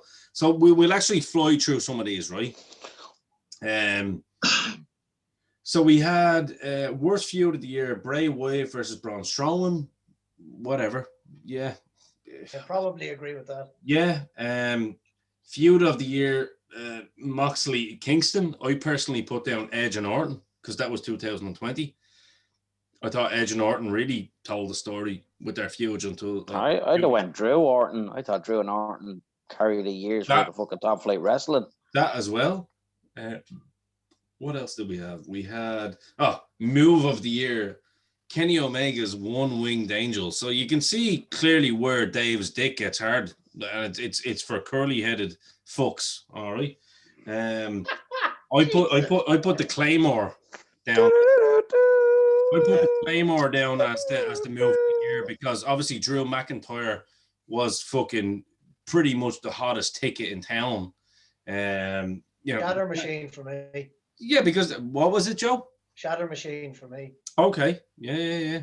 Shatter Dreams would have been nice as well. Shatter Dreams would have been better as well. Third block for me. I'm a sucker for a full Nelson. I'm not gonna lie. I love a full Nelson too. Yeah. With my lady, but I digress. Bombshell tonight. Most charismatic wrestler of the year, MJF. I think we're all in agreement. Absolutely. Technical wrestler of the year is Zack Sabre Jr. As a friend, I'm going to agree with that. Hard to argue against. Hard to argue against. You could possibly. I know Daniel Bryan won it a few years previously, but I think. Drew Gulak had that great match against Daniel Bryan. He did. Special shout out. That was actually that's a great shout out, Dino. Great shout out, actually. High flyer of the year, Ray Phoenix. Yeah, I can't argue with that either. I think he's awesome. I can. Okay. Will Ospreay. Will Ospreay. Will Ospreay. Fuck him. Or Ricochet. Will Ospreay is not getting this vote on this. No. Well, I'd have High flyer of the year, Nia Jax. I'd have Will Ospreay or Ricochet well in before Ray Phoenix. Oh, lads, you'll be revisiting this episode next year. Can't say anything, but it'll still be Kenny Omega. Oh no, Kenny's all right. He doesn't. Yeah, he just likes Japanese girls. Anyway, fuck him, the curly-headed fuck for liking Japanese girls. Fuck him. That's all right. No, right? I'd actually say Will Ospreay. To be fair, Will Ospreay is actually definitely it's hard to argue, but I think Ray Phoenix. I don't know. I'm caught between those two actually. Will Ospreay has changed his style as well now. He's not as high flying as he used. He's been a little bit more technical too. He's bulked up an awful lot as well. He's a big dude now compared to what he used to be. Yeah. He's still mates with that little midget. So we'll move on. Which one? I'm only joking. All right. There's more than one. Hang on. Mossy. All right. Before we move on from Will Ospreay, hang on. Dean would have a very good story about Will Ospreay from when we were on. Oh God, I have to wait. Can I tell it? Dean, you tell it. The floor is yours. So, since I was 3 years old, my dream was to go to WrestleMania. And meet Will Turns Ospreay. out I was in New York, Crossroads, Madison Square Garden. So, I think it was the day of WrestleMania. We all come out of the hotel. Everyone's feeling fresh and dapper, only out of the shower, walking down the street. I'm just seeing like a mirage. Will Ospreay is walking towards me with his missus. Oh, lads, what time's WrestleMania? Doesn't matter. You'll never fucking be on it, mate. Good luck. My man. Do you know what? Shut down. And the group we didn't even miss a step. We just kept on walking. We didn't even look walking. You know what? Fuck you, Will Hairspray. Dean, the payoff to that story is gonna actually happen at the end of the show. And when I say that, trust me. All right? Trust me when I tell you He's this. not gonna knock at me door. No. Just he trust already me. has your address. Trust me. He's just had the text in there saying, what's that cunt saying? This is live. We're live, pal. No, you batter him anyway. What are you talking You'll say You batter him anyway. You say it never happened. You say it never happened. You batter him in that little clan anyway. Don't even worry about it, Dean. You run with the Podmen now. You don't have any Exactly. problems. You don't unless the beef to the west once you're on one of his lists. Actually, You have no problems. I forgot as well, Jay. We walked 100 yards up the street. Then tell him who we bumped into 100 yards up the street after Will Ospreay. Who was it? If you've ever been in Madison, if you've ever been in New York or just watched any television on New York, there's about at any given time there's about 7 million people on one sidewalk, and just the advantages of being tall is you can feel when it's going to rain before everyone else, and you can also see a bit further than everyone else. So about 50 yards down the street, I'm like, I know that cunt's face. Sauntered up a bit more. Robbie, any chance of a picture? Robbie Lawler. All right, pal. Beast. He was Ronda Rousey's guest at WrestleMania. He's Robbie fucking Lawler. He's anybody's guest he wants to be. Do you want me in? Yeah, I'll punch the tits off you. Guest list. Right. So before we take our next break, let's move along before these awards as well. Or to these awards as well, should we say. So we got to the technical wrestling, high flying. Best non-wrestler of the year, Taz got the vote. I didn't mind Taz getting it. To be fair, I would have preferred Paul Heyman to get it, but I think, I like seeing someone new. I think Taz done a great job. Yeah, Taz has been kicking ass now. Yeah. Rookie of the year was Pat McAfee. I don't think there's any argument on that. What? I don't know who that is. Pat McAfee on NXT. Yeah, I have to be honest, I don't know who it is. He's the lad. Never seen him, never heard of him. He's the lad. He nearly killed Adam Cole in a cage match. and he done a very good job on his first first go as well. Look, I'm sorry, I'm not trying to knock the guy by saying that. It's just I didn't know.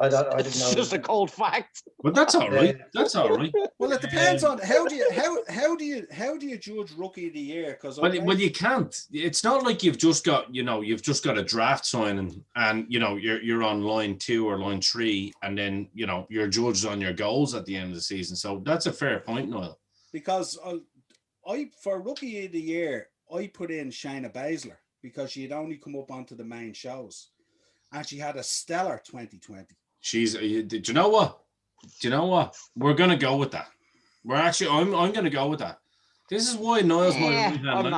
I'm not. She's now lived there, Morgan. You know what I mean? But she's definitely more than a Pat McAfee. Well, yeah, but he's no Liv Morgan either. You know what I mean?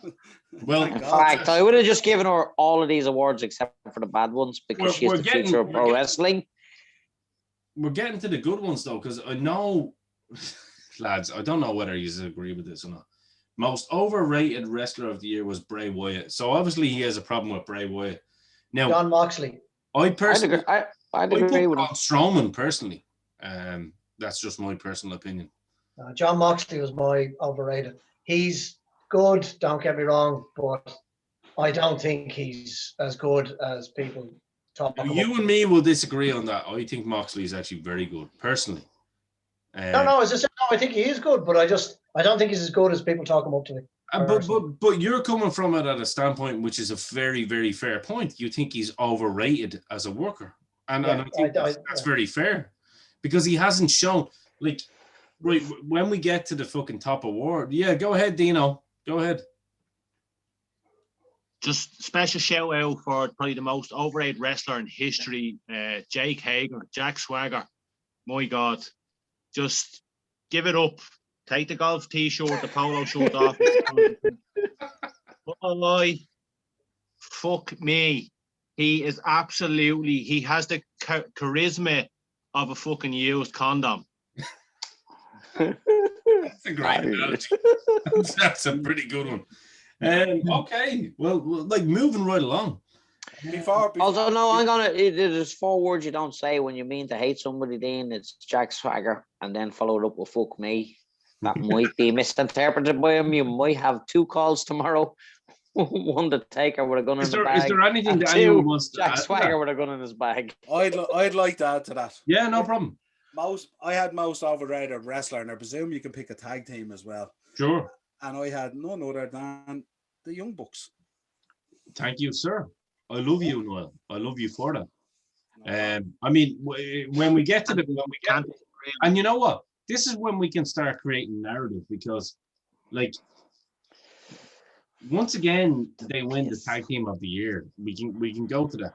Once again, they get tag team of the year when FTR are there. You know what I mean? Like FTR, poor FTR have now lost their friendship with Jim Cornette just purely because he's annoyed at them because of how they've been. Yeah, but they it's their own fucking fault.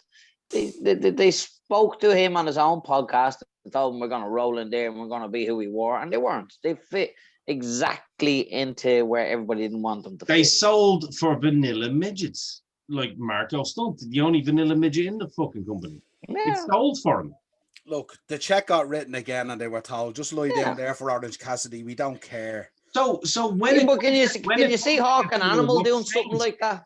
What's changed though? Then that's my question. Then for FDR, right, as a tag team who love the professional wrestling business and we want to do things the right way, what's changed? In fact, they're actually letting the wrestling business down more now in their positions. Yeah, they should have walked in with the spine they pretended to have.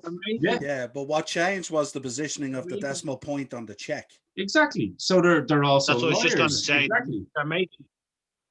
Go ahead, Dino. They're making more money. No, just what Noel. Literally, just going to say what Noel said. They're making more money to do it now. So, but they are still the best. At the end of the day. They are still the best, but I thought the point was going there. Don't be surprised if they were told that they were told they were gonna roll in there and they be the top dogs. They got there, signed the contract, and were told this is what's going to happen. How much do you want to do it? But in 2020, in fairness, they were the best tag team for sure. Yeah. All right, now Joe has something to say. Go for it, Joe. I can see a nod in your head. I have a lot of love for FTO. I do. Love them. But my tag team of 2020 is the North. They destroyed everyone around them for practically the entire year. And they were my tag team of the year. Okay. Now, Dino called it earlier with tag team of the year. Without a doubt, the Street Profits. Yeah. I would agree with that in terms of charisma, in terms of their work. And they were also able to work with anyone. Right. So we missed a couple of ones there, right? So we had Ray Phoenix, blah, blah, blah. We done it. Most overrated wrestler of the year, Bray Wyatt. We covered that. Most underrated wrestler of the year was given to Ricochet, which I think is absolute bollocks, personally. I actually wrote Thunder Rosa, personally. No. I have NWA going. No, but she's been in, and now in fairness, I only copied. I know she came in. I know she arrived in, Yeah, I only copped this after that. It was 2021. So Ricochet is good, but like I don't know. After Thunder Rosa, I didn't really know. Does anyone else want to put any? There's only really one name you can put in there, and it's Cesaro, isn't it? Yeah. He wins it every year, doesn't he? Yeah, but I mean, with good for good reason. I mean, he's absolutely amazing, and I mean, he's what you would call nearly your new age Dolph Ziggler, but with a lot more wrestling talent. Yeah. You know what I mean? Well, as we wind up to the top ones, how about this? This is a good one. Most improved wrestler went to Britt Baker. Does anyone have anything to add to it? Can I give my well, since I'm reading it, I may as well say I actually wrote Darby Allin. Yeah, my exact pick as well. I wrote Nia Jackson Lana. That was a different award. Lana did make improvements. I think Darby Allin is starting to get this business on a daily basis. One of the first people to speak out against fucking when Jim Ross basically read people out of it and said, look, people need to start getting how this business works, blah, blah, blah. He was the first one to Jim Ross's defense. He's the first one to show some sort of improvement. He's not doing those silly moves that he used to do, like the death drop and all. To me, that's what I call improvement. That's what I call listening. Having been around that kind of world, that was something that a trainer or a coach, and Joe, you can back me up on this, that's what they look for. You know what I mean? I spoke to you about this privately as well, Ian, that Darby Allin was the last guy I thought I'd like to watch. I thought he was another hardcore gobshite, Joey Janela trying to take monster bumps to show off to the world. And initially, he was kind of doing that. But as you said, he has taken on board what people have been saying to him backstage. And he is fantastic. He gets this. He understands the whole TV thing. And they put him with Sting. Whoever put him with Sting is a genius, actually. He's over like Rover now. He is brilliant. And as I said, the last person I would have thought I'd enjoy watching, and I love him. I think he's fantastic. Personally, me. That's my choice. He's probably been listening to a lot of Jim Cornette speak about him because his advancements professionally. I heard he was listening to Podmen, Jay, personally, but like, yeah, fair enough. No, I'd have told him to retire. They were two good picks. Joe, your pick was Darby Allin as well, was it? Yeah. You're kind of thinking good, but you're thinking at a much lower level. The most improved wrestler in 2020, without a shadow of a doubt, and kicks it out of the ballpark, is Roman Reigns. Well, no, I don't think he had anything to improve on wrestling-wise. Oh, no, this is most improved wrestler of the year, without a shadow of a doubt, is Roman Reigns. I disagree. Me too. I think he's no Liv Morgan. I think Roman was always good. Yeah, me too. Roman was always lethal. Yeah, he was always very good. He's always been kicking ass, having great matches. He was just saddled with shitty, horrible booking. But if you look at most improved wrestler, you have to look at the whole package, and you have to look at his heel turn. You have to look at his psychology. You have to look at his even slowing down of his ring work. You have to look at everything that he has brought and changed as opposed to what he was doing. Which I agree with you, Niall. I do agree with that, and that's a very good point. That's it. We're not here to disagree with each other. I think that's. Oh, I am. I'm here. Look. I see that because I'm actually gonna go, and Niall will see what I mean when we get up further. Jesus, phrasing. So the most outstanding wrestler of the year was given to Kenny Omega. Shut up, Jay. I can't. It's a podcast. It's all right. I can fix that. I can mute you now. Hang on. I can mute me. Shut the fuck up, host. Get on with it. Get on with it. So the most outstanding wrestler of the year was given to Kenny Omega. I mean, who would have figured? Who would have figured that would be given to Kenny Omega? I mean, I'm sorry to say, but like last year and this year, our very own, and we know I'm biased on this channel, but our very own Finn Balor has been killing it in every single match that he does, and everything he does makes fucking sense. Without a shadow of a doubt, Finn Balor, pound for pound in the ring, is the best professional wrestler on the planet and has been for the last 2 years. That's a fact. Bollocks. He's no Liv Morgan. Yeah, well, Jay, actually, Jay, blah, blah, blah, blah, blah, blah. No, I'm with you, and I picked Finn Balor as most outstanding. Tag team of the year, Young Bucks. We've already covered that, FDR.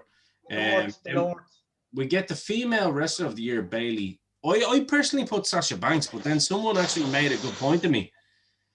Like, it's a very difficult one between the two, to be fair. Because Bayley did have a great year. No, obviously. It isn't. And I'm going to say something but that Sasha Banks is the best. Why is there not one award in this whole award dedicated to how fucking competent Rhea Ripley is and has been over the last year and a half or 2 years? Like her name doesn't Rhea Ripley. All right, no problem. So Jay and Dino have Rhea Ripley, yeah? Okay, yeah. State your cases on that, lads. I'm happy to hear that, yeah? She's a fucking star all day, every day. I agree. Yeah. Dino, come in on this one, please, because I'm going to just start speaking about Liv Morgan again. Yeah. To get like the way things are at the moment, a lot of ex-wrestlers are coming out and saying they need to be careful with their next move on Rhea Ripley because it's make or break. I think she's well overdue a call up to the SmackDown or Raw. She's She's got the build. She's very good on the mic. She's good all around wrestling. She's got good heat about her. That match with what's your woman's name? That's the feud she had on with the big fucking bulldog. What's her name? Anyone want to help me out here? Gonzalez. The big bone. Gonzalez. I thought the end of that feud with her was going to see her going up to Raw or SmackDown. She's really improved, not just improved, but she's really proved herself since she came in the early days. She came in, I don't think she really knew what was her place, like what kind of character, what road she was going to go down on. She's took on the biker chick, the dark look. It really, really suits her. But like, she just all around, she's a great Mad Max bitch. Yeah. She's great on the mic. She just I get where people are coming from with Sasha and Bailey because they're the two kind of obvious choices. But like a lot of people with a lot of these awards, it's always like the Dynamite or the Raw or the SmackDown, stuff like that. Sometimes you have to look what's under the covers. Yeah. Great analogy, I know, but you have to look under the covers to see what's coming up. Like Tessa Blanchard as well had a great year as well. Like Hikaru Shima, like what's she about? 90 pounds, and she was the first women's AEW champion as well. I'm not into that. Definitely. Yeah, Definitely. The funny. You'd be a serious hypocrite, Ian, if you were like praising her and shitting on Marco Stunt. Whoa, Yeah, everyone needs to calm down. But did I praise her though? No, I'm just saying Marco it would have been. Marco Stunt can forward if he wants. It's a new word. Joe's always looking out for me and making sure that I'm not making an ass of I him. will say this, right? There's a surefire thing. There's a stone cold bet. It's like betting on Shagar and the National. There's certain beasts you do not overextend, overpush, or overutilize simply because just by looking at them, they are fucking gold. If Rhea hasn't got the push up, it's because she belongs where she is, because anything that goes through her to get up to the top is worthy of the reach. She'll always be. Yes, she is like she's a champ in every aspect of facet that you can think of or imagine. She's just fucking gold. And when they decide to run with her, you only get to run with something like that once. You only get to break through and break out once. Like Charlotte, Well, no, Charlotte's gold all day, every day. It was the same thing though. They all came from the same. No, well, actually, do you know what? It's not. Your point is actually more lending itself to someone like Becky. That hot streak that they gave with Becky for that year, that's when you get to fucking ignite that. Do you know what I mean? You know what? The thing with Becky was she got tired of being the fucking sass last diddly eye and just broke out of mold between the ropes. That's unusual. Rhea's different. She's just all day, every day. Like, she's money in the bank, literally. I think Becky, when she comes back, is still the best. Anyway. No, I'm not taking them from Becky. Becky had to get to a point. She had to get a snapping point. And once she fucking snapped, it was like, now we have you. Fucking run with it. Run with it. And Jesus Christ, did that girl run with it. And nothing but more power to her.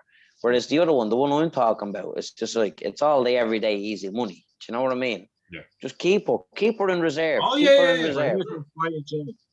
Well, do you know what we're going to do, lads? We're going to take our final break, and then we're going to talk about the actual main event of the show, which is, of course, the Wrestler of the Year. And, of course, it's Male Wrestler of the Year, or it could be Female Wrestler of the Year. Who knows? But anyone listening to this show knows the fucking narrative anyway.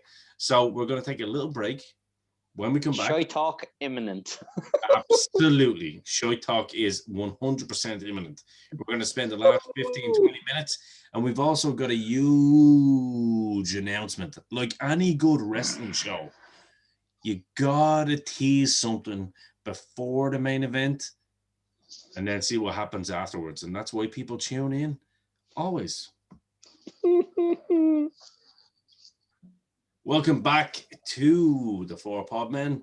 And before we do continue, a lot of you people noticed that there is 5 of us. And there is a reason for that, because we have had Dean here who filled in for me last week and done it so well. so well that we decided that Dean doesn't know anything about this actually, but we decided that he'd done such a good job that every 4 podman and podmen needs a manager, right? And we decided to give Dino the JJ Dillon Award. And you know what we're going to do?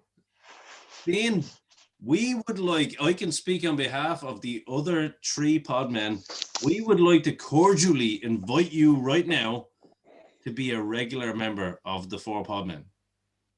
I'm in. I'm all in. Shit, that's the name of it. That's the name of it. AEW. Fuck that. I'm not all in. I'm not in. He just dropped AEW. I'm removing my vote. Every good manager gets the coffee order. What are you having there, Ian? Do you know what? Whatever you're bringing me. So long as you're ordering it on buymeacoffee.com, it's all good. Absolutely. As long as you spend your hard-earned wages. No, all joking aside, lads, we had a conversation, and the reason I wanted to do this live rather than not do it, privately is so that you can see the reaction of someone and you can tell, because Dean, in fairness, wanted to be a part of just to be a part of the show for a long time, and we're happy to welcome you. I know, honestly, the 4 podmen. Honest God, just when Noel asked me to go on to the first one, completely off the subject, this is just me being an emotional wreck now. When Noel asked me to come on to the first Liverpool one, me and Noel hit it off as soon as I started working in my previous job. I've confided in Noel where this is really getting soppy. Confided in Noel. I love it. It's real life. That's what we're about. I've confided in Noel with some like the toughest things I've gone through in my life. He knows what I'm talking about. We consider Noel like a brother, like a father. And he's a bit older than me, but he's a sensible head in the shoulder. You know what I mean? He's seen the worst in me, and I was only saying to me, Missus, like, it's great to have this. She was like, if you were going to the pub every week now, that wouldn't be happening. I don't mind you doing the Zoom. Like, you can see, like, we're sitting here, we're having a few beers. It's genuine fucking brotherhood, like, you know what I mean? We're getting on, we have our arguments, we call each other left, right, all sorts, but absolutely over the moon, because I was only saying to the missus like that, this is really, I've a lot of shit going on at home, but this has really helped me get through, knowing that you can go on and just you forget about everything, do you know what I mean? It's just a little holiday in the house. Well, do you know what, Dino? Hearing that actually makes me even fucking feel better about our decision, and it was all four of us. Host, do me 1 second. Show me some silence. Sure, sir. Dave, be the first man to throw up the new paw with 5 claws. Throw me up 5 fingers on the hand. That's what I'm talking about. Men, join. Steiner mats, baby. 4 podmen equals 5. And if Peter Hart from Peter Hart Graphics is listening, we need a new logo. Fight me, Peter. Fight me. I think it was a perfect opportunity for us to say that. And in fairness, Dino, it's nice to hear you. Everybody listening, I have to say, this was a calculated decision and a very, very fucking all-in decision on all of us, on all of our parts. We all agreed that your performance on the show last week warranted a regular place. So welcome to the team, my brother. Nice one, lads. Much appreciated. Glad to be part of it. So I'll tell you what, now that you are the 5th pod member, why don't you lead us into the wrestler of the year who was voted as Jon Moxley, and tell us what you think about that. Come here. I was there last night in the WWE after Mania 35, and it was one of those moments where you were saying to yourself, he'll be back, and I don't think he'll ever be back now. I think he's gone on to the pastures new, but he has really proved to everybody that he could have been one of the main guys in the WWE instead of just fucking brushed aside to keep Roman Reigns happy, keep Vince happy with the gimmicks that he wanted, but fans didn't want. But you can't, as much as like you're not surprised that he's mentioned up in that bracket of wrestler of the year, Jon Moxley, but I think the only one you have to look at is Drew McIntyre. Like, hands down. Guy was sacked from the company told he wasn't good enough. He was told to go off and try and find himself and what have you. And he went off, improved every single aspect of his wrestling game. Yeah, I agree. He's done absolutely everything to cement himself as a top star this year, compete in the Rumble, get a victory. The only thing that hurt him last year was the fans not being there when he beat Brock. You know, that would have just, you could have gave him a belt saying Wrestler of the Year instead of WWE Champion. He's been fantastic in the ring. His promo work has come on very good. Physique is ridiculous. Yeah. His overall presentation is just real, and it's very easy to digest. There's not much really I can say. Just kudos to the man. If anyone, the series with Orton was fucking stellar. And by the way, I have no problem in raising a drink to my good friend Drew McIntyre, believe it or not, walking around Cabra fucking 3 a.m, as Jay knows. I'm all good with that. Listen, the birthplace of champions. Good points that Dino makes there now, as he is officially the 5th Podman. It's one of those things, isn't it? Because I actually wrote 2 names here between the rest of the year. I wrote Roman Reigns and I wrote Finn Balor. Of course I wrote Finn Balor. Everyone knows I was going to do that. And in fairness, and that's 100% right that I did that. But I think Roman Reigns more so, because if we're looking at the bigger picture on the bigger shows and the bigger reach, I think Roman Reigns, personally for me, going back to something, I told Noel that there would be a payoff at the end, that I kind of was looking at the bigger picture. I think Roman Reigns personally was Wrestler of the Year purely because of, like, the lad is still selling merch, like ridiculous levels of merch. His I don't know how I can describe Reigns in this year other than being just absolutely perfect. You know what I mean? If anyone wants to jump in on that, I can expect. He was fucking stellar this year. He was what we expect from the largest company in the world in the business that we love. I don't remember the last time we were offered up such a I don't want to say reluctant star, because it was always in him. You can see the confidence that do you remember when he came back with his new teeth and he just smashed Braun Strowman and the fucking way? It was at the end of a match. I don't remember what the pay-per-view was. I just remember watching it going, "Oh, what's this? Now I'm interested into it." You know?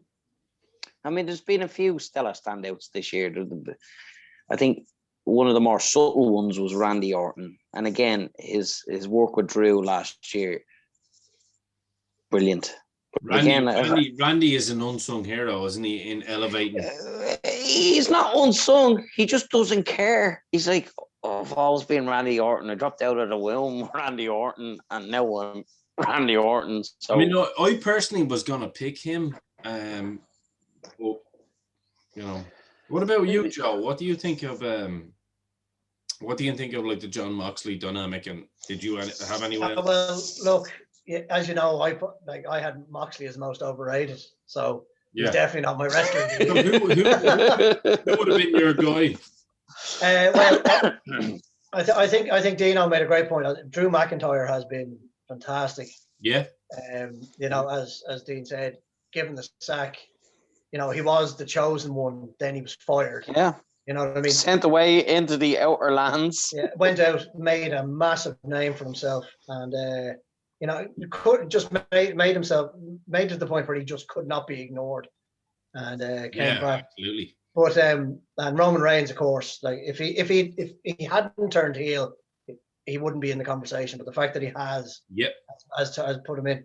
But a personal favorite of mine this year was once again, I'm going back to Impact / TNA, whatever you want to call it.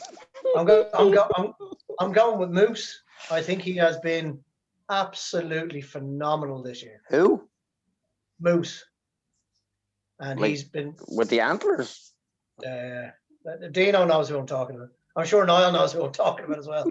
But he has been absolutely tearing it up. I've checked him out the last 2 weeks when we were speaking last, Joe. He's quality.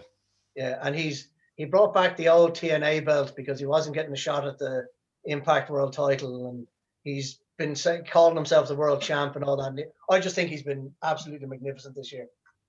What about you, Niall? I went with Drew McIntyre, and the only reason I went with Drew over Roman Reigns was he had an incredible year, and he had to guide the company through one of its most difficult years. Yes, sir. COVID. Yes. And hadn't had that experience at that high level. Yeah. He also didn't have the benefit of Heyman in his corner, which I believe is huge. He done it all himself, yeah. Yeah. And the other thing I think he had more high profile opponents in terms of he had Randy Orton, which was a great series of fights. Goldberg. Yeah. Brock Lesnar, Goldberg. You know, he had those more high profile sort of opponents that stuck out more than what Roman had, if you like. To get himself over as a babyface, obviously, as well. And he did have to carry the weight of the company as a babyface, and in his realm, in a quiet time. Yeah, and him being very good point, Jay. Him being a babyface as well. I know from knowing him and seeing him on the indie scene, and even talking to him in the IWW days, he's not naturally a babyface. He has to work very hard for it. He's more inclined to be a heel. And I think the work that he put in that year as a babyface and the face of the company in COVID and not dealing with fans and having that backing and all that, I think he shades it from me over Roman Reigns. Can I ask you a question of all the Podmen before this is succinctly switched by? Do we think, all of us, and this is a question for all of us, this quiet year with nobody in the crowd, do we think the American audience would have allowed Drew to be as great as he is right now on telly if they were in the arenas? Yes. Yeah, I think so too. Yeah. I think the fans wanted it, and I think WWE. Listen, this is WWE we're talking about. Like they gauge. Whoa. You know the boss man is on your side when he's giving you his fucking sword. Yeah. And that's like, here, take my penis. You know what I mean? That's exactly it. I mean, I think Vince knew that. I think Vince looked at it. He knew it ages ago. He looked at it and went, I've got two sides. I've got the blue and the red. It's very, very simple. I've got fucking, I've got Drew and I've got Roman here. Like, I am literally, this pandemic has literally given me exactly what I need. Yeah. The fact that the crowd isn't here means I can do wrestling the way I wanted it to be. Yeah. I think it's been a great year. Yeah, I think the crowd as well has been crying out for a babyface that they can get behind. Since the Cena era, if you like. Yes. So I think. Yeah, but we're talking from a European perspective. No, but Niall's making a good point there, because Niall's not saying like in terms of he's going to sell the merch that Cena sells, but at the same time, Drew has a certain. No, he's brilliant, doesn't he? Not in question. Yeah, he's got a bit of an Ultimate Warrior draw about him in that. No, not even in question. Yeah. Yeah, but if you look at the let's say take the American market as well for wrestling, they're kind of changing a little bit as well, because a lot of what you get coming out of America is very much the same. Your typical jumps and kick pads. In general, But when the European wrestlers super kick parties, when the European wrestlers come in, or the wrestlers coming in from NXT UK or from elsewhere, they sit up and they take note, and you can see that because you can see the success of Drew, the success of Sheamus, the success of Rhea Ripley, the success of Tony Storm. All these wrestlers, the fans are getting behind that as well, because it is something different in terms of their talk, their promo, their cadence, they're putting each other across. And yes.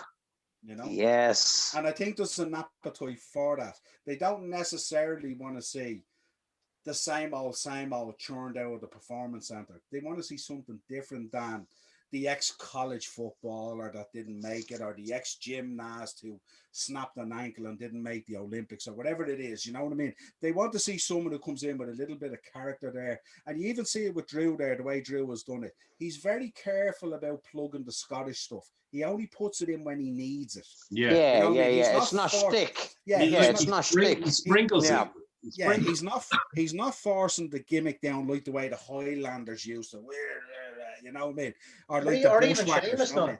Or Yeah, even Sheamus now. yeah, or even Sheamus. What he's doing is Yeah, no, in fairness, Sheamus is a little bit less Irish than he used to be. And I know that But they're sounds... on- yeah, No, now no, he no, is, no. yeah. But again, there's a globalization of cultural characters where he wants a sprinkling and a spice, but he still wants that traditional mold. Look, I'm going to be the first one to say, well, probably not the first one to say, but the best thing to happen to professional wrestling is what's happening globally right now. In every other sport, it has been detrimental, but to the two, UFC and professional wrestling, it's the great reset and the audience being sent home and told to shut up and enjoy what you like. And if you want to come back when you're allowed to come back. You know It's what? allowed characters to push. I would agree with Jay on that. I think it's actually a very, very good point, because in pro wrestling, we are lucky enough in pro wrestling to have a great reset. You know what I mean? And we can do it in any generation. Do you know what I mean? It's not like fucking football or, you know, team sports. It's actually very, very apparent. Yeah. But The look, stars are being allowed to thrive and grow. I'd just like to go on a point that Niall made about the old football, the guy that didn't make it in American football, or the guy that didn't make it in such a thing. Because that's for years, WWE had a big problem with their developmental, is that they were looking for athletes. yeah, You know, a lot of them knew nothing about wrestling. that was They saw Jim it as an Ross's, that was Jim Ross's fault, to be Yeah. fair, as well. They just all they cared about, they saw it as an opportunity to make Big money men. and be famous. And Yeah.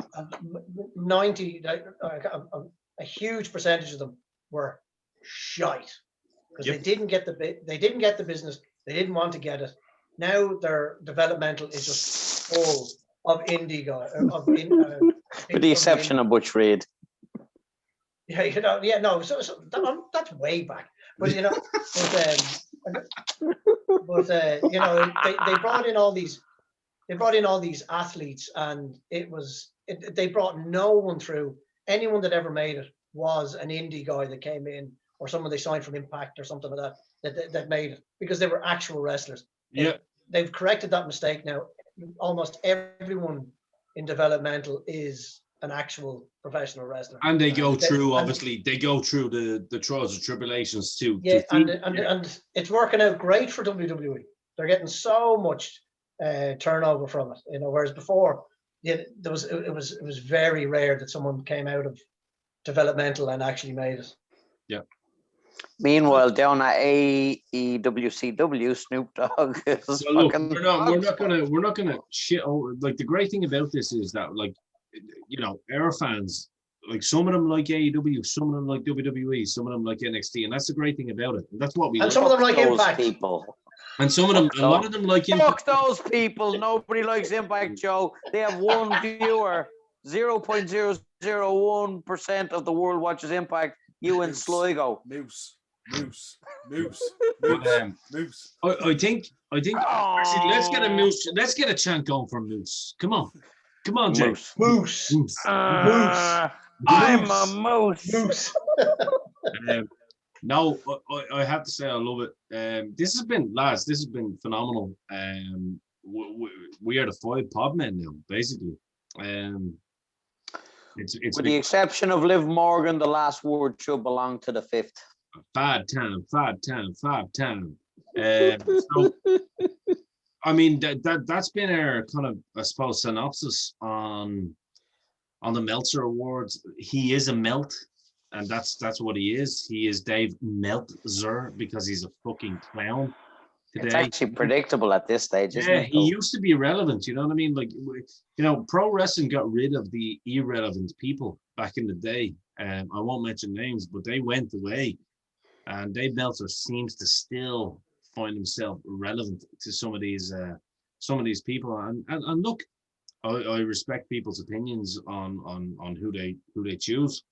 All I would say that if you are someone that does, you know, enjoy the Observer reviews and stuff like that, actually come at it from a different narrative and realize that, like, if a man can pick you know, a match like, say, Shawn Michaels and Razor Ramon and give it like a 4.5 stars, but give 5 stars to Kenny Omega and Okada just because it's literally non-stop action, which I also agree is great.